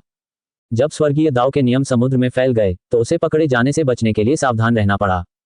चूजुआन ने स्वर्गीय दाव ताबीज के माध्यम से कुछ शक्तिशाली समुद्री जाति के जीवों के साथ साथ समुद्र में व्याप्त रक्त राक्षस जाति का भी पता लगा लिया था। समुद्र में प्राचीन खंडहर और युद्ध क्षेत्र भी मौजूद थे। चूजुआन चुपचाप देखता रहा। दाओयुआन की भीषण आपदा के कारण समुद्र की कुछ सुंदरता फीकी पड़ गई थी। वह समुद्र में कुछ मछलियों के शव भी देख सकता था। चूजुआन ने समुद्र पर तैरते हुए एक विशाल कछुए का शव भी देखा। शव के चारों ओर रक्त के रंग की आध्यात्मिक ऊर्जा फैली हुई थी। यह स्पष्ट था कि उसकी मृत्यु किसी रक्तपिपासु राक्षस के हाथों हुई थी। लेकिन इसे रक्तपिपासु राक्षस ने क्यों नहीं खा लिया? उसने एक विशाल मछली भी देखी जो व्हेल जैसी दिखती थी। वह सैकड़ों मीटर लंबी थी लेकिन समुद्र में अपनी अंतिम सांसें ले रही थी। वह विशाल मछली समुद्र की एक साधारण सी जीव थी, लेकिन उसका विशाल शरीर ही यह संकेत देने के लिए काफी था कि वह शारीरिक रूप से मजबूत थी। वह ये नहीं बता सका कि बड़ी मछली क्यों मर रही थी। वह घायल या बीमार नहीं लग रही थी। चूजुआन ने एक और समुद्री जीव देखा जो स्वर्ग स्तर के विशेषज्ञ के समान था। यह एक झींगा जैसा जीव था और इसका एक पंजा पहले ही टूट चुका था। उसका शरीर दरारों से भरा हुआ था और वह गंभीर रूप से घायल था। उसका शरीर भी रक्त के रंग की आध्यात्मिक ऊर्जा से घिरा हुआ था। चूजुआन ने 9 क्षेत्रों के महासागर का केवल एक छोटा सा हिस्सा ही देखा था, लेकिन जो कुछ उसने देखा वह उसे स्तब्ध करने के लिए काफी था। इस आपदा के दौरान विशाल महासागर को वास्तव में भारी नुकसान हुआ था और यहाँ के जीवित प्राणियों में से 10% से भी कम जीवित बचे थे। यहाँ की स्थिति अन्य क्षेत्रों की तुलना में कहीं अधिक दुखद थी। चूजुआन ने समुद्र की सतह पर एक खून जैसे लाल रंग का फूल तैरता हुआ देखा। उसकी जड़ें समुद्र की गहराई तक फैली हुई थीं। विशाल फूल खिल चुका था और खून जैसे लाल रंग की आध्यात्मिक ऊर्जा को अवशोषित कर रहा था। इससे एक अवर्णनीय बुराई का एहसास होता था। चूजुआन ने ऐसे 10 से कम विचित्र फूल नहीं देखे। दरअसल ये फूल रक्त के रंग की आध्यात्मिक ऊर्जा को अवशोषित करके बढ़ रहा था। इस फूल में बुद्धि नहीं थी, लेकिन ये दिव्य क्षेत्र के विशेषज्ञ के समान शक्तिशाली था। चूजुआन गहरी सोच में डूब गया। उसे यह आभास हुआ कि समुद्री जीवों की कमी का संबंध शायद इन फूलों से है। क्या इन फूलों को किसी ने लगाया था? यदि हाँ, तो कौन? क्या ये पश्चिमी क्षेत्र का वह गुप्त विशेषज्ञ था या यहाँ घटी घटनाओं के पीछे कोई और व्यक्ति था? चूजुआन ने मन ही मन कोसना शुरू कर दिया। ये कमीने सब गड़बड़ कर रहे हैं। अपनी ताकत बढ़ाने के बाद मैं इन सब को पीट पीट कर रख दूंगा। चूजुआन को यह नहीं पता था कि 9 क्षेत्रों का महासागर कितना बड़ा था, लेकिन उसे यकीन था कि यह कम से कम 3 या 4 क्षेत्रों के आकार का था। आधे महीने बाद बौद्ध क्षेत्र को अंततः पूरी तरह से स्वर्गीय दाव नियमों में समाहित कर लिया गया। आपके दिव्य दाव नियमों ने बौद्ध क्षेत्र पर अपना अधिकार जमा लिया है। आपको 108 दाव सिद्धांतों से पुरस्कृत किया गया है। चूजुआन को आश्चर्य हुआ कि जब स्वर्गीय दाव के नियम उत्तरी क्षेत्र पर हावी हो गए थे तब की तुलना में उसे 3 गुना अधिक दाव सिद्धांत प्राप्त हुए। ऐसा प्रतीत होता था कि प्रत्येक नए क्षेत्र को शामिल करने के साथ साथ दाव सिद्धांत के पुरस्कार भी बढ़ते जाएंगे। चूजुआन को उसका पुरस्कार मिल गया। 108 दाव सिद्धांत उसे घेरे हुए थे और उसके मन में तरह तरह के विचार उमड़ रहे थे। उसी समय उसके शरीर में व्याप्त अराजक ऊर्जा भी 108 दाव सिद्धांतों को अन्य दाव सिद्धांतों के साथ मिलाकर एक लघु रूप धारण करने में लगी हुई थी, जिससे महान दाव का एक छोटा संस्करण बन रहा था। जब चूजुआन दाव के नियमों को समझ रहा था तो उसने अपनी साधना में भी थोड़ी वृद्धि महसूस की। दुर्भाग्यवश ये वृद्धि उसे दाव क्षेत्र के 27वें स्तर तक पहुंचाने के लिए पर्याप्त नहीं थी। चूजुआन ने आह भरी। जैसा कि उम्मीद थी, जितना आगे बढ़ते थे उतना ही आगे बढ़ना मुश्किल होता जाता था। जब उत्तरी क्षेत्र में दिव्य दाव के नियम लागू हुए तो उन्हें 36 दाव सिद्धांतों का वरदान प्राप्त हुआ और उनकी साधना का स्तर भी बढ़ गया। हालांकि इस बार 108 दाव सिद्धांत भी कारगर साबित नहीं हुए। फिर भी 9 क्षेत्रों में से 2 को अब स्वर्गीय दाव नियमों में शामिल कर लिया गया था। इससे स्वर्गीय दाव नियम और भी मजबूत हुए और अन्य क्षेत्रों में उनके विस्तार की गति बढ़ गई। यदि स्वर्गीय दाव के नियम पूर्वी क्षेत्र पर भी अपना अधिकार जमा लें तो बौद्ध क्षेत्र और उत्तरी क्षेत्र के स्वर्गीय दाव के नियम पूर्वी क्षेत्र के माध्यम से जुड़ जाएंगे। चूजुआन ने 9 क्षेत्रों में हो रहे परिवर्तनों का अवलोकन करने के लिए अपना सिर उठाया और पाया कि पूर्वी और दक्षिणी क्षेत्रों में रक्त दानव आपदा कमजोर पड़ने के संकेत दिखा रही थी। कैस जोन में ब्लड फियन जाति के लिए भी यही स्थिति थी। मॉन्स्टर जोन में खून के प्यासे राक्षसों का कहर पूरी तरह से गायब हो गया था और उसकी जगह अशुभ प्राणियों ने ले ली थी। फिलहाल केवल मध्य और पश्चिमी क्षेत्र के खूंखार राक्षस ही सक्रिय थे। पश्चिमी क्षेत्र में अभी भी गतिरोध बना हुआ था और संतुलन में कोई बदलाव नहीं आया था। ऐसा प्रतीत होता था कि छिपा हुआ विशेषज्ञ चीजों को इसी तरह बनाए रखना चाहता था। हे यूए चुपचाप सेंट्रल जोन में योजना बना रही थी, सही अवसर की प्रतीक्षा कर रही थी। उसकी दुश्मन तियान्युए टावर थी, जो मध्य क्षेत्र में एक लंबा इतिहास रखने वाली प्राचीन शक्ति थी। अपनी वर्तमान शक्ति से वह बदला लेने के लिए पर्याप्त शक्तिशाली नहीं थी। इसके अलावा उसे अपना गुस्सा निकालने के लिए जी डेक्सिन और जी परिवार से भी मुकाबला करना था। चू जुवान ने भौहें चढ़ाईं। रक्त दानव जाति बिना किसी कारण के कमजोर हो गई थी, मानो वे 9 क्षेत्रों से लुप्त होकर गायब हो जाएंगे। यह अच्छी बात नहीं थी। इसका मतलब था कि एक नई विपत्ति आने वाली थी। चू जुवान का चेहरा गंभीर हो गया।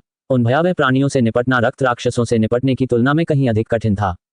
यदि धूसर काली गैस थोड़ी और गाढ़ी और मजबूत हो जाए तो दाव स्तर के साधक भी दूषित हो जाएंगे। उसे अगले 10 वर्षों में दाओयुआन क्षेत्र तक पहुंचना था। वह अपनी कुर्सी पर पीछे झुककर बैठ गया और आराम करने लगा। रेगिस्तान के अलावा पश्चिमी क्षेत्र के उत्तरी भाग में एक और जगह थी जो समुद्र से जुड़ी हुई थी। लहरें किनारे से टकरा रही थीं। पानी का रंग हल्का खून जैसा लाल था और उस खून जैसे लाल रंग के भीतर हल्की भूरी काली गैस फैली हुई थी।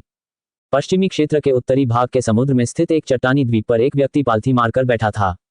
उसके चारों ओर काली गैस फैल गई और उसका चेहरा दर्द से लाल हो गया। उसके गले से एक हल्की सी दर्द भरी चीख निकली, लेकिन जल्द ही दब गई। काली गैस गाढ़ी होती चली गई। उसके शरीर से खून रिसने लगा और नया खून बनने लगा। नया खून काला था। आप देख रहे हैं कल्टिवेशन मॉडल। अगर आपको हमारा कंटेंट पसंद आता है तो लाइक, शेयर और सब्सक्राइब जरूर करें। पथरीले द्वीप पर मौजूद आकृति कांप उठी। जैसे जैसे खून बहता गया और नया खून बनता गया, उसकी दहाड़ें और तेज होती गईं। ऐसा लग रहा था मानो कोई अपनी त्वचा और हड्डियां उतार रहा हो। दर्द असहनीय था। न केवल उनका खून बदला जा रहा था, बल्कि उनकी वंश परंपरा भी बदली जा रही थी।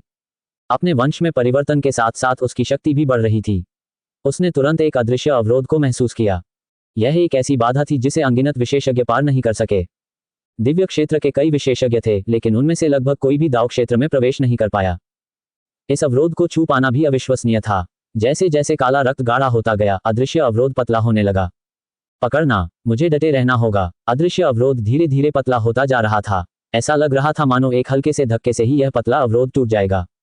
हालांकि उसका चेहरा और शरीर विकृत हो चुके थे। वह अपनी सहनशक्ति की सीमा तक पहुंच चुका था। उसके कानों में एक आवाज गूंजी, आप अपनी सीमा तक पहुंच चुके हैं, लेकिन समय आने पर आप इसे पार करने में सक्षम होंगे।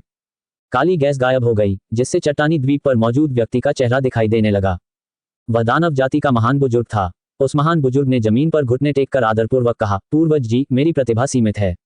दानव जाति में बहुत बड़ा परिवर्तन आया है और अभी भी कुछ ही वंशज असाधारण प्रतिभा वाले हैं। मुझे आशा है कि पूर्वज जी उनकी वंश परंपरा को जागृत कर सकेंगे। आवाज काफी देर तक शांत रही, फिर धीरे से कुछ बुदबुदाहट सुनाई दी। बौद्ध वंश, पूर्वज, उन गद्दारों ने हमारी दानव जाति के साथ विश्वासघात किया है। उन्हें मार डालना होगा, बड़े बुजुर्ग ने दांत पीसते हुए कहा। उसके शरीर में तीव्र राक्षसी शक्ति प्रवाहित हो रही थी। वह पहले से कहीं अधिक शक्तिशाली हो गया था। उसने लगभग सारी उम्मीद खो दी थी और उसे लगा था कि दानव जाति कभी दोबारा उठ खड़ी नहीं होगी और शायद पूरी तरह से नष्ट भी हो जाएगी। पूर्व दानव राजा बस निष्क्रिय बैठे थे और कुछ नहीं कर रहे थे। दरअसल उसने एक राक्षस राजा को अमिताभ का जाप करते हुए भी सुना। उस क्षण उसका पूरा शरीर ठंडा पड़ गया और वह निराशा से भर गया। भागते समय वह गलती से पश्चिमी क्षेत्र के उत्तरी भाग में पहुंच गया। तभी अचानक एक रहस्यमयी सत्ता ने उससे संपर्क किया। वह दानव जाति का असली पूर्वज था। उसने पाया कि वर्तमान दानव जाति की एक उपशाखा से ही उत्पन्न हुई थी। उनका रक्त शुद्ध नहीं था, इसलिए वे दानव जाति की पूरी क्षमता प्रदर्शित नहीं कर सकते थे। उसने पूर्वज से मदद की गुहार लगाई। कुछ कारणों से पूर्वज स्वयं कार्य नहीं कर सके, लेकिन वे अपने वंश को शुद्ध करने और अपनी शक्ति और प्रतिभा को बढ़ाने में सक्षम थे।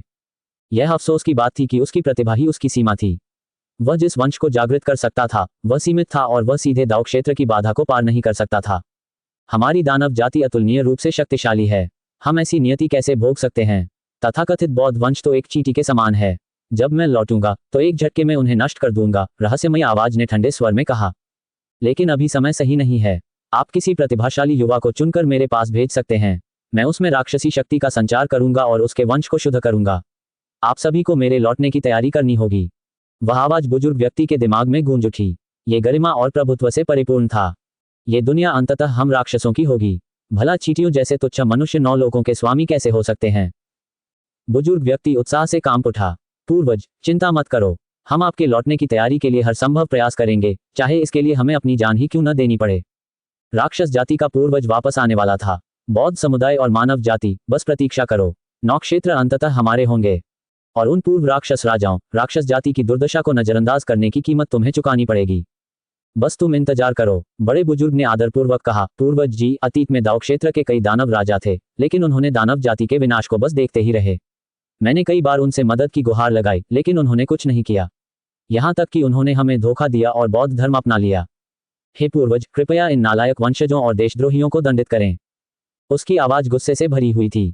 एक दिन ऐसा आएगा जब इस मामले का निपटारा हो जाएगा। अगर वे नौ क्षेत्रों में प्रवेश करें तो उन्हें यहाँ आने के लिए कह देना। मैं उन्हें शैतानी कठपुतलियों में बदल दूंगा और तुम्हें सौंप दूंगा। दानव जाति का महान बुजुर्ग अत्यंत प्रसन्न हुआ। धन्यवाद पूर्वज, मैं निश्चित रूप से अपना सर्वश्रेष्ठ प्रयास करूंगा। महान बुजुर्ग ने तुरंत उस पथरीले द्वीप को छोड़ दिया और विशाल महासागर में यात्रा शुरू कर दी। वे दाव क्षेत्र में प्रवेश करने ही वाले थे। इसके अलावा वह दानव जाति के कुछ गिने चुने स्वर्ग के आशीर्वाद प्राप्त लोगों को यहाँ लाना चाहता था ताकि पूर्वज उनकी वंश परंपरा को शुद्ध कर सकें। इसी बीच पश्चिमी क्षेत्र के उत्तरी भाग में स्थित रहस्यमय प्राचीन युद्ध क्षेत्र में पत्थर के मकान के सामने दो खून के प्यासे राक्षस जमीन पर घुटने टेक कर बैठे थे। दोनों ही रक्तपिपासु दाव क्षेत्र के विशेषज्ञ थे। पत्थर के मकान से एक आवाज आई, क्या नौ क्षेत्रों में कोई अन्य परिवर्तन हुए हैं? मेरे प्रभु, अराजकता क्षेत्र में किसी ने एक ही झटके में रक्त राक्षसों को शुद्ध कर दिया है और अब अराजकता क्षेत्र में रक्त राक्षस जाति धीरे धीरे कमजोर हो रही है। मॉन्स्टर जोन में कुछ खतरनाक चीज सामने आई है, लेकिन हमें इसके बारे में पूरी जानकारी नहीं है। मध्य क्षेत्र में युद्ध अभी भी जारी है। दाव क्षेत्र के रक्त राक्षस प्रकट हुए हैं। पूर्व मानव राजा ने भी मध्य क्षेत्र में दाव क्षेत्र के कई रक्त राक्षसों को मार गिराया है। पत्थर के घर में मौजूद रहस्यमयी प्राणी चुपचाप सुनता रहा। खून के राक्षस के बोलने के बाद उसने पूछा, क्या नौ क्षेत्रों में कोई विशेष प्रतिभावान लोग हैं? जी हाँ, सबसे ज्यादा ध्यान खींचने वाला व्यक्ति जी परिवार का युवा मुखिया जी डेक्सन है। उसने दाव क्षेत्र के रक्त राक्षस को मार डाला और नौ क्षेत्रों के नंबर 1 प्रतिभाशाली व्यक्ति के रूप में जाना जाता है। पत्थर के बने उस घर से काफी देर तक कोई आवाज नहीं आई। जैसे ही उन दोनों खून के प्यासे राक्षसों ने सोचा कि बातचीत खत्म हो गई है, आवाज फिर से सुनाई दी, क्या नौ क्षेत्रों में कुछ असामान्य घटित हो रहा है? दोनों खूंखार राक्षसों ने एक पल सोचा और फिर कहा, हमें ऐसा नहीं लगता।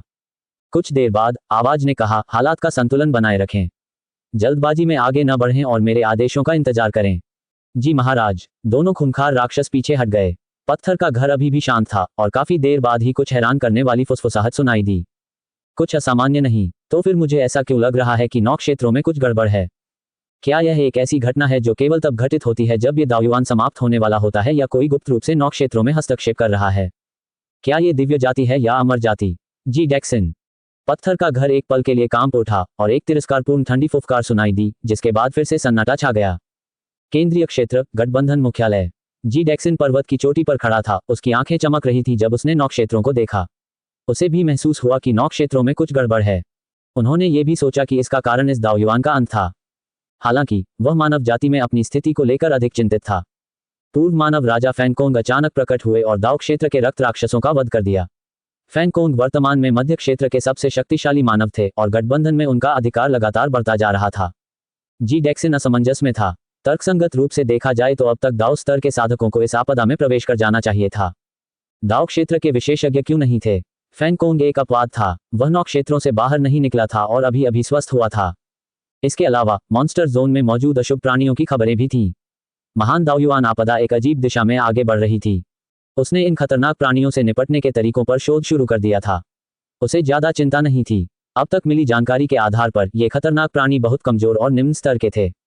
दिव्य जाति के लंबे इतिहास में ये पहली बार नहीं था जब उनका सामना ऐसे प्राणियों से हुआ था। दिव्य प्राणी एक प्रकार के दिव्य प्रकाश का उपयोग कर सकते थे जो ऐसे प्राणियों को नष्ट और शुद्ध कर सकता था। इस महत्वपूर्ण क्षण में वह मानव जाति के कुछ शक्तिशाली प्राणियों को इस दिव्य प्रकाश तकनीक का ज्ञान प्रदान कर सकता था। ये भी उनकी योजना का हिस्सा था। दरअसल जी डेक्सन को उम्मीद थी कि वे अशुभ प्राणी जल्द ही केंद्रीय क्षेत्र में प्रकट होंगे। इससे उसे अपनी शक्ति प्रदर्शित करने और दिव्य जाति की दिव्य प्रकाश तकनीक की साधना पद्धति का प्रसार करने का अवसर मिलेगा। ऐसा होने पर उसकी किस्मत निश्चित रूप से तेजी से बिगड़ जाएगी। ये नौ क्षेत्र बहुत खास थे। उस समय दिव्य जाति को नौ क्षेत्रों के महान दाव द्वारा निष्कासित कर दिया गया था। अब वे वापस लौटने और भाग्य के लिए लड़ने की कोशिश कर रहे थे। दिन ब दिन समय बीतता गया। नौ क्षेत्रों में व्याप्त रक्तपिपासु राक्षसों का कहर अब समाप्त होता प्रतीत हो रहा था। हालांकि चू जुबान जानता था कि नौ क्षेत्र इतनी जल्दी शांतिपूर्ण स्थिति में नहीं लौटेंगे। महान दावयुवान आपदा अभी समाप्त नहीं हुई थी। उसने कैस दाव मिरर निकाला और दाव क्षेत्र के विशेषज्ञों और उससे ऊपर के लोगों की तलाश शुरू कर दी। ग्रेट दाव कम्युनिकेशन ग्रुप में कोई नया सदस्य शामिल नहीं हुआ था। दर्पण पर लगी सुई घूमने लगी और एक सफेद बिंदु दिखाई दिया। इसके अलावा ये सफेद बिंदु वास्तव में दर्पण के किनारे पर था। यह पहली बार था जब उसे ऐसी स्थिति का सामना करना पड़ा था। चू जुबान स्तब्ध रह गया। क्या इसका मतलब यह था कि कैस दाव मिरर द्वारा पता लगाया गया विशेषज्ञ उसकी पहचान सीमा के भीतर था? सफेद बिंदु धीरे धीरे बड़ा होने लगा। फिर एक छवि प्रक्षेपण दिखाई दिया। हालांकि दृश्य थोड़ा धुंधला था। चू जुबान को यह समझ नहीं आ रहा था कि ऐसा इसकी दूरी के कारण हो रहा है या फिर किसी तरह की बाधा के कारण। वह तस्वीर एक ऋषि जैसे दिखने वाले बूढ़े व्यक्ति की थी। पहली नजर में वह एक बेफिक्र और अलौकिक सा एहसास दिलाता था। जैसे ही चू जुबान ने उस बूढ़े व्यक्ति को देखा, उसकी पहली सहज प्रवृत्ति ने उसे बताया कि यह व्यक्ति दिव्य जाति का सदस्य है। क्या वह सचमुच किसी दिव्य जाति के विशेषज्ञ से टकरा गया था? चू जुबान का दिल घबरा गया। क्या दूसरी पार्टी नौ क्षेत्रों में प्रवेश कर चुकी है? उस व्यक्ति की जानकारी धीरे धीरे कैस दाव मिरर पर दिखाई देने लगी। फ्लाइंग क्लाउड एक दिव्य जाति का संत और एक प्राचीन साधक है। उसने महान दाव आपदा को पार कर लिया है और एक महान दाव युग से भी अधिक समय तक अपना दाव मार्ग प्रशस्त किया है। चू जुबान ने गहरी सांस ली। इस बार उसे सचमुच एक बड़ा आदमी मिल गया था। दिव्य जाति के संत दावयुआन क्षेत्र के विशेषज्ञों के समकक्ष थे। ये दाववादी उड़ता हुआ बादल अद्भुत था। उसने महान दाव आपदा को पार कर लिया था। वह निस्संदेह एक उच्च कोटि के विशेषज्ञ थे। प्राचीन साधक एक सम्मानजनक उपाधि थी जो उन लोगों को दी जाती थी जिन्होंने महान दाव आपदा को पार कर लिया था। चू जुबान ने गहरी सांस ली। वह इस विशेषज्ञ के हाथों बेनकाब तो नहीं होगा, है ना? क्या ये व्यक्ति ओरिजिन दाव क्रिस्टल का पता लगाकर उस पर हमला कर पाएगा? चू जुबान ने गहरी सांस ली। हालांकि फ्लाइंग क्लाउड शक्तिशाली था, लेकिन ओरिजिन दाव क्रिस्टल सिस्टम द्वारा बनाई गई एक विशेष वस्तु थी। इसके अलावा अब तक प्राप्त जानकारी के अनुसार अमर, दिव्य और दानव जातियों को 9 क्षेत्रों के महान दाव द्वारा निष्कासित कर दिया गया था और वे प्रवेश नहीं कर सकते थे। यदि दूसरा पक्ष 9 क्षेत्रों से बाहर था तो उसके लिए ओरिजिन दाव क्रिस्टल का पता लगाने की संभावना बहुत कम थी। हालांकि वह ऐसे विशेषज्ञ को धोखा नहीं दे सका। फ्लाइंग क्लाउड एक प्राचीन साधक था जिसने महान दाव आपदा को पार कर लिया था। उसे धोखा देना आसान नहीं होगा। फिर भी चू जुबान विचलित नहीं हुआ। वह एक बार अराजकता में परिवर्तित हो चुका था और उसके जन्म और विकास का अनुभव कर चुका था, इसलिए उसका दृष्टिकोण व्यापक हो गया था। उन्होंने अराजकता और महान दाव के रहस्यों को समझ लिया था, इसलिए उनका ज्ञान इन प्राचीन साधकों के बराबर था। 9 क्षेत्रों की शुरुआत और पहले कुछ महान दाव युगों में अमर, दिव्य, दानव और अन्य जातियों की समझ का उसमें अभाव था। यदि किसी व्यक्ति में कुछ ज्ञान की कमी हो तो उसमें खामियां आसानी से प्रकट हो सकती हैं और उनका पता लगाया जा सकता है। चू जुबान ने दूसरे पक्ष की आभा के एक अंश को ओरिजिन दाव क्रिस्टल में अवशोषित करना शुरू कर दिया ताकि उससे संबंध स्थापित किया जा सके। बेशक उन्होंने उसे समूह में शामिल नहीं किया। समूह में इतने बड़े नेता के होते हुए अगर वह होंग युवानचू और बाकी लोगों को बेवकूफ बनाना चाहता था तो उसे 2 बार सोचना पड़ता। उसे इस बात का भी ध्यान रखना पड़ता कि दूसरा पक्ष उसकी पोल न खोल दे। कम से कम उसे समूह में शामिल करने से पहले खुद को और मजबूत तो करना ही था। बहरहाल उसके झूठ में सच्चाई भी मिली हुई थी। तथाकथित महान दाव आपदा सचमुच हुई थी। यह कोई मनगढ़ंत कहानी नहीं थी। इस बार दाव आभा के उस अंश को अवशोषित करने में कुछ समय लगा। इससे पता चलता है कि फ्लाइंग क्लाउड कितना शक्तिशाली था। इससे चू जुबान को यह भी एहसास हुआ कि कैस दाव मिरर का स्तर पर्याप्त नहीं था और उसकी एक सीमा थी। संभवतः यह फ्लाइंग क्लाउड की आभा की हल्की सी किरण को इसलिए अवशोषित कर सका क्योंकि दूसरे पक्ष ने इसकी अनुमति दी थी। अन्यथा कैस दाव मिरर इसे बलपूर्वक नहीं निकाल पाता। बेशक ये चू जुबान की अपनी शक्ति की सीमाओं के कारण भी था। मेरे साथी दाववादी, आप कैसे हैं? चू जुबान ने फ्लाइंग क्लाउड के साथ संबंध स्थापित किया। क्या आप प्राचीन जगत या 9 क्षेत्रों से संबंधित एक साथी दाववादी हैं? फ्लाइंग क्लाउड ने चू जुबान से एक सवाल पूछा। प्राचीन दुनिया। चू जुबान असहाय था। ज्ञान की कमी का यही खामियाजा था। उसे यह भी नहीं पता था कि दूसरा पक्ष जिस प्राचीन दुनिया की बात कर रहा था वह क्या थी। 9 क्षेत्रों से परे एक और दुनिया। चू जुबान एक पल के लिए रुका और फ्लाइंग क्लाउड को मानो बात समझ आ गई। चूंकि आप प्राचीन अराजकता की दुनिया से नहीं हैं, इसलिए आप 9 क्षेत्रों में से ही होंगे, उन्होंने आगे कहा। प्राचीन अराजकता की दुनिया। इसका मतलब यह था कि तीनों जातियां 9 क्षेत्रों को छोड़ने के बाद प्राचीन अराजकता की दुनिया में चली गईं। हालांकि उसे यह नहीं पता था कि प्राचीन अराजकता की दुनिया कहां थी और न ही वह क्या थी। एक और दुनिया। चू जुबान को अपने अराजकता में परिवर्तित होने की प्रक्रिया याद आ गई। अराजकता के विकास के दौरान 9 क्षेत्रों के प्रकट होने से पहले अराजकता में उल्कापिंडों और क्षुद्र ग्रहों जैसी विशाल चट्टानें भी मौजूद थीं। इनमें से कुछ पर अव्यवस्थित पौधे और जीव जंतु उगाए। क्या ये प्राचीन अराजकता की दुनिया हो सकती है? हालांकि ऐसी एक से अधिक जगहें थीं। इसके अलावा ये स्थान अराजकता के बीच भटकते रहते थे और एक जगह पर स्थिर नहीं थे। बेशक ये तब की बात थी और अब शायद स्थिति अलग हो। ये निश्चित था कि प्राचीन अराजकता की दुनिया ऐसी ही एक जगह थी या शायद ऐसी जगहों का संयोजन थी। यह एक संपूर्ण दुनिया नहीं थी और 9 क्षेत्रों से भिन्न थी। वास्तव में 9 क्षेत्रों में तुम्हारे जैसा एक अस्तित्व है। अराजकता से निर्मित पहली दुनिया से यही उम्मीद थी। फ्लाइंग क्लाउड ने आह भरी। 9 क्षेत्र। वह ये स्वीकार नहीं कर सकता था कि उसने 9 क्षेत्रों में अपना दाव मार्ग खोला है, अन्यथा वह एक नौसिखिए जैसा प्रतीत होगा। चू जुबान ने कहा, साथी दाववादी, आपने गलत समझा है। मैं 9 लोगों से नहीं हूं। मैं अनगिनत वर्षों तक अराजकता में यात्रा कर चुका हूं और 9 लोगों से गुजर रहा हूं। ज्ञानोदय की अवस्था के दौरान उन्होंने अराजकता का अन्वेषण करते हुए अनगिनत शक्तिशाली अराजक प्राणियों को देखा था। ये अराजक प्राणी उन लोगों की तुलना में कहीं अधिक शक्तिशाली थे जिन्हें 9 क्षेत्रों में घेर कर मार डाला गया था। चूजुवान ये बात भली भांति जानता था कि वह प्राचीन अराजकता जगत और नौ क्षेत्रों के लंबे इतिहास के बारे में बहुत कम जानता है। फ्लाइंग क्लाउड जैसी शक्तियों के लिए जो सामान्य ज्ञान था वह चूजुवान के लिए अनसुलझे रहस्य थे। यदि वह एक बड़े आदमी के रूप में अपनी प्रतिष्ठा को बरकरार रखना चाहता था तो वह केवल खुद को ऐसे व्यक्ति के रूप में पेश कर सकता था जो अराजकता में फंसा हुआ था और वर्तमान स्थिति को नहीं समझता था। चूजुवान ने अपनी पहचान स्थापित करने का काम पूरा किया और आगे कहा, जिस प्राचीन अराजकता की दुनिया का जिक्र उस साथी दाओवादी ने किया था, क्या वह अराजकता में विशाल चट्टानों के जमाव से बनी दुनिया है? ये रहस्यमय और शक्तिशाली प्राणी नौ क्षेत्रों में अपने दाव मार्ग को खोलने वाला कोई व्यक्ति नहीं था बल्कि एक अराजक प्राणी था, या फिर यह प्राचीन काल की कोई शक्तिशाली सत्ता थी। फ्लाइंग क्लाउड ने चैन की सांस ली। भला आज नौ क्षेत्रों में इतना शक्तिशाली व्यक्ति कैसे हो सकता है? प्राचीन अराजकता की दुनिया वास्तव में अराजकता में मौजूद विशाल चट्टानों से बनी है। यह अनगिनत वर्षों से अराजकता में है, फ्लाइंग क्लाउड ने कहा। चूंकि चूजुवान उस प्रश्न को पूछने में सक्षम था, इसका मतलब यह था कि उसे अराजकता की बहुत अच्छी समझ थी। वह निश्चित रूप से ऐसे व्यक्ति नहीं थे जिन्होंने नौ क्षेत्रों में अपना दाव मार्ग खोला हो। नौ क्षेत्रों के वर्तमान दावयुआन विशेषज्ञों को अराजकता के अस्तित्व के बारे में भी जानकारी नहीं होगी, प्राचीन अराजकता जगत के बारे में तो बिल्कुल भी नहीं। चूजुवान ने इस अवसर का लाभ उठाते हुए प्राचीन अराजकता जगत के बारे में पूछताछ की ताकि इस मामले की सामान्य जानकारी प्राप्त कर सके। फ्लाइंग क्लाउड ने बड़े ही सहज तरीके से एक एक करके उसके सवालों के जवाब दिए। प्राचीन अराजकता का संसार एक पूर्ण संसार नहीं था।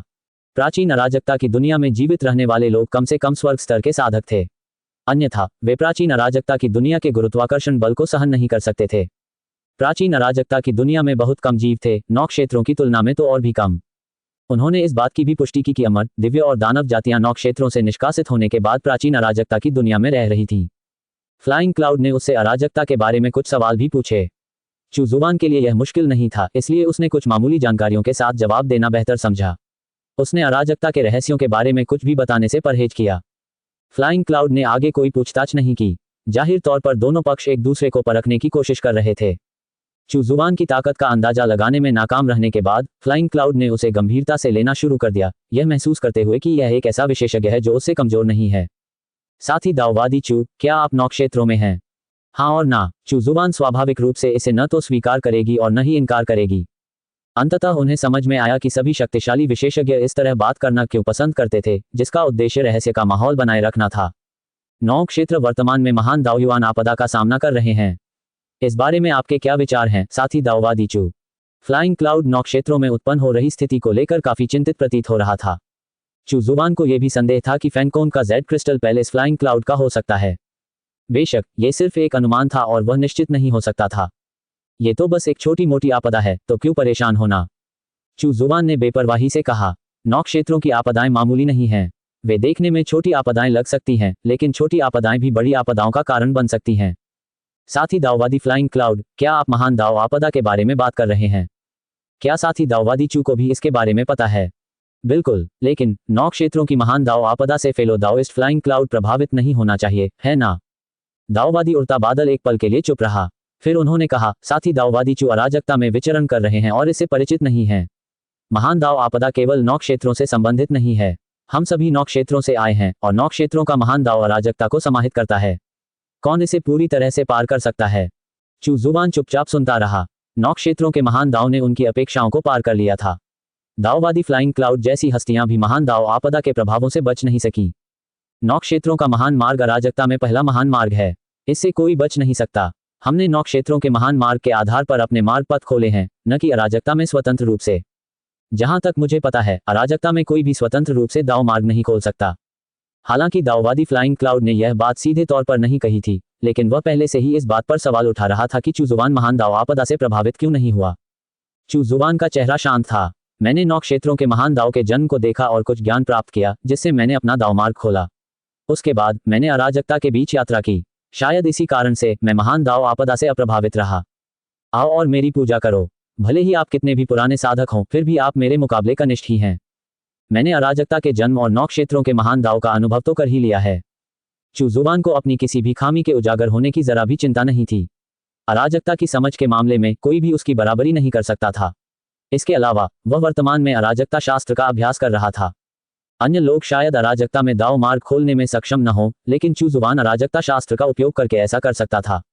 हालांकि वह ऐसा कर सकता था, चूजुवान ने ऐसा करने की योजना नहीं बनाई थी। वह अपने स्वर्गीय ताओ ताबीज की योजना पर ही कायम रहेगा। दाववादी फ्लाइंग क्लाउड का दिल जोर से धड़कने लगा। क्या सामने वाला सच में इतना प्राचीन प्राणी था? क्या इसका यह मतलब नहीं था कि वह उससे भी ज्यादा ताकतवर था? तब ये बात समझ में आती है कि दाओवादी चू जुबान उसे ढूंढने में कामयाब तो हो गया था, लेकिन वह चू जुबान का कोई सुराग नहीं ढूंढ पाया था।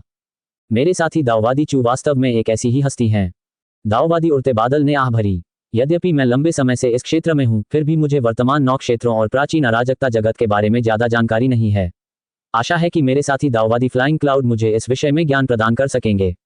अराजकता का अन्वेषण करना बेहद मुश्किल है और कभी कभी तो मुझे ऐसा लगता है कि यह समय की बर्बादी है। चू जुबान ने आह भरी। फिर उन दोनों ने नौ क्षेत्रों, प्राचीन अराजकता की दुनिया और अराजकता के रहस्यों के बारे में बात करना जारी रखा। उनके लिए एक दूसरे की परीक्षा लेना अपरिहार्य था। चू जुबान को पता चला कि दाओवादी फ्लाइंग क्लाउड नौ क्षेत्रों में प्रवेश नहीं कर सकता। अमर, दिव्य और दानव जातियां नौ क्षेत्रों में कदम नहीं रख सकती थी, और यदि वे बहुत करीब पहुंच जाती तो उन्हें अस्वीकार कर दिया जाता। चू जुबान बहुत उत्सुक था। महान दाओ ने तीनों जातियों को नौ क्षेत्रों से क्यों निष्कासित किया था? दाओवादी फ्लाइंग क्लाउड ने इस बारे में विस्तार से नहीं बताया, बस इतना कहा कि तीनों जातियां बहुत महत्वाकांक्षी थीं और उन्होंने कुछ वर्जित विषयों को छुआ था। चू जुबान को संदेह था कि दाओवादी फ्लाइंग क्लाउड द्वारा उल्लिखित वर्जित बात संभवतः नौ क्षेत्रों के महान दाओ को नियंत्रित करने के प्रयास से संबंधित थी। ये चिंताजनक था। इस स्थिति में क्या उनकी स्वर्गीय दाओ ताबीज योजना वास्तव में सफल हो सकती है? क्या उसका भी वही हाल होगा जो उन तीन नस्लों का हुआ था? चू जुबान को लगा कि उसे उसी तरह के परिणाम से बचने के लिए अपनी योजना को ठीक से व्यवस्थित करने की आवश्यकता है। इस समय दाओवादी फ्लाइंग क्लाउड नौ क्षेत्रों से बाहर था। उसे वहां खींचने वाली चीज आसन महान दाओ आपदा थी। महान दाओ आपदा से उबर चुके एक प्राणी के रूप में वह अच्छी तरह जानता था कि यह कितनी भयावह थी। एक समय में एक अत्यंत शक्तिशाली दिव्य संत थे जो वरिष्ठता और शक्ति में उनसे कहीं श्रेष्ठ थे। उन्होंने एक से अधिक महादाओ आपदाओं का सामना भी किया था। इसके बावजूद अंतिम महादाओ आपदा के दौरान उनकी मृत्यु हो गई थी। चू जुबान ने नौ क्षेत्रों के अशुभ प्राणियों का उल्लेख किया और उत्सुकता भरे लहजे में पूछा कि क्या ऐसी कोई चीज पिछली महान दाओयुआन आपदाओं में नौ क्षेत्रों में कभी प्रकट हुई थी। तभी उन्हें पता चला कि नौ क्षेत्रों में हुई महान दाओयुआन आपदाओं में अशुभ प्राणी एक से अधिक बार प्रकट हुए थे। सबसे गंभीर घटना तब हुई जब भयानक प्राणी नौ क्षेत्रों में फैल गए और अनगिनत जातियां नष्ट होकर भयानक प्राणियों में परिवर्तित हो गईं। इसके अलावा महान दाओयुआन आपदा समाप्त होने के बाद भी भयानक प्राणी गायब नहीं हुए, वे नौ क्षेत्रों या भयानक युद्ध क्षेत्रों में अचानक प्रकट होते रहे। दाओवादी फ्लाइंग क्लाउड ने उल्लेख किया कि नौ क्षेत्रों में भी एक भयावह जाति प्रकट हुई थी। वे अत्यंत शक्तिशाली थे और अमर, दिव्य और दानव जातियों को उन्हें नष्ट करने के लिए संयुक्त रूप से लड़ना पड़ा था। चू जुबान हैरान रह गई। इस तथ्य से ही उस भयावह जाति की ताकत स्पष्ट हो जाती थी। अतीत के भयावह प्राणियों को समझने के बाद वर्तमान के भयावह प्राणी एक छोटी सी बात थे जिनका उल्लेख करना भी उचित नहीं था। उन्होंने सूचनाओं का आदान प्रदान किया। चू जुबान ने दाओवादी फ्लाइंग क्लाउड से तीनों जातियों के इतिहास के बारे में जाना, जिसमें स्वाभाविक रूप से नौ क्षेत्रों का इतिहास और साथ ही प्राचीन अराजकता जगत की स्थिति भी शामिल थी। इसके बदले में दाओवादी फ्लाइंग क्लाउड ने उनसे अराजकता के रहस्यों के बारे में पूछा। चू जुबान ने कुछ अपेक्षाकृत कम महत्वपूर्ण बातें बताईं। अंत में उन्होंने नौ क्षेत्रों की वर्तमान स्थिति के बारे में पूछा। चू जुबान ने जी डैक्सन फैनकोन के जेड क्रिस्टल पैलेस या पश्चिमी क्षेत्र में छिपे विशेषज्ञ का उल्लेख किए बिना संक्षिप्त व्याख्या दी। चूंकि तीनों नस्लें नौ क्षेत्रों में प्रवेश नहीं कर सकीं, पश्चिमी क्षेत्र में छिपे हुए विशेषज्ञ ने अवसर की प्रतीक्षा करते हुए अपनी योजनाओं को तैयार करने के लिए किसी न किसी माध्यम का उपयोग किया होगा। अगर ऐसा होता तो खतरा काफी कम होता, बजाय इसके कि वह छिपा हुआ विशेषज्ञ नौ क्षेत्रों में मौजूद होता। इसलिए बहुत डरने की कोई वजह नहीं थी। शायद गुप्त विशेषज्ञ के वास्तव में नौ क्षेत्रों में प्रवेश करने से पहले ही उसके स्वर्गीय दाओ नियम पूरे नौ क्षेत्रों पर अपना अधिकार जमा चुके होते। चू जुबान को दाओइस्ट फ्लाइंग क्लाउड के साथ हुए आदान प्रदान से बहुत लाभ हुआ और ऐसा ही बाद वाले के लिए भी था। चू जुबान ने अराजकता के कुछ रहस्यों का उल्लेख किया जिनसे दूसरे पक्ष को कुछ जानकारी मिल सकती थी। उदाहरण के लिए स्वतंत्र दाओ मार्ग खोलने का विषय। चू जुबान को पूरा यकीन था कि अगर दाओवादी फ्लाइंग क्लाउड को महान दाओ आपदा से बचना है तो उसे अराजकता में अपना खुद का दाओ मार्ग खोलना होगा। कई बार बातचीत करने के बाद दोनों को कुछ न कुछ लाभ हुआ और वे संतुष्ट थे। साथ ही दोनों के मन में एक दूसरे के बारे में अच्छी धारणा बन गई। इस आदान प्रदान के बाद चू जुबान ने दाओवादी फ्लाइंग क्लाउड से प्राप्त जानकारी का सारांश प्रस्तुत किया। सबसे पहले नौ क्षेत्र अराजकता से उत्पन्न होने वाली पहली दुनिया थे और नौ क्षेत्रों का महान दाओ भी अराजकता में पहला महान दाओ था जिसने उन्हें विशेष बनाया। उदाहरण के लिए नौ क्षेत्रों में साधना करने से महान दाओ को समझना आसान हो जाएगा। दूसरे, तीनों जातियों ने एक समय नौ क्षेत्रों के स्वर्ग और पृथ्वी के नियमों को नियंत्रित किया था और यहां तक कि स्वर्गीय दंड के नियम भी स्थापित किए थे। हालांकि उन्होंने केवल नियमों को नियंत्रित किया था, उन्हें प्रतिस्थापित नहीं किया था। इसका मुख्य कारण यह था कि तीनों नस्लें एक दूसरे को रोककर संतुलन बनाए रखती थीं। कुछ महान दाओ युगों के बाद तीनों जातियों और कुछ अन्य अधिपति जातियों ने महान दाओ को नियंत्रित करने और महान दाओ आपदा को पूरी तरह से समाप्त करने के लिए एकजुट होने का प्रयास किया। अंततः वे असफल हो गए और उन्हें भारी विरोध का सामना करना पड़ा। महान दाओ द्वारा उनकी पूरी जाति को निष्कासित कर दिया गया। तीसरा, प्राचीन अराजकता की दुनिया में न केवल 3 नस्लें निवास करती थीं, बल्कि प्राचीन अराजकता की दुनिया के मूल निवासी भी निवास करते थे। वहां अपेक्षाकृत शांति थी। शीर्ष स्तर के विशेषज्ञों के बीच युद्ध छिड़े हुए काफी समय हो गया था। हालांकि निचले स्तर के साधकों के बीच संघर्ष और लड़ाइयां भरपूर मात्रा में होती थीं। प्राचीन अराजकता की दुनिया में मनुष्य भी मौजूद थे।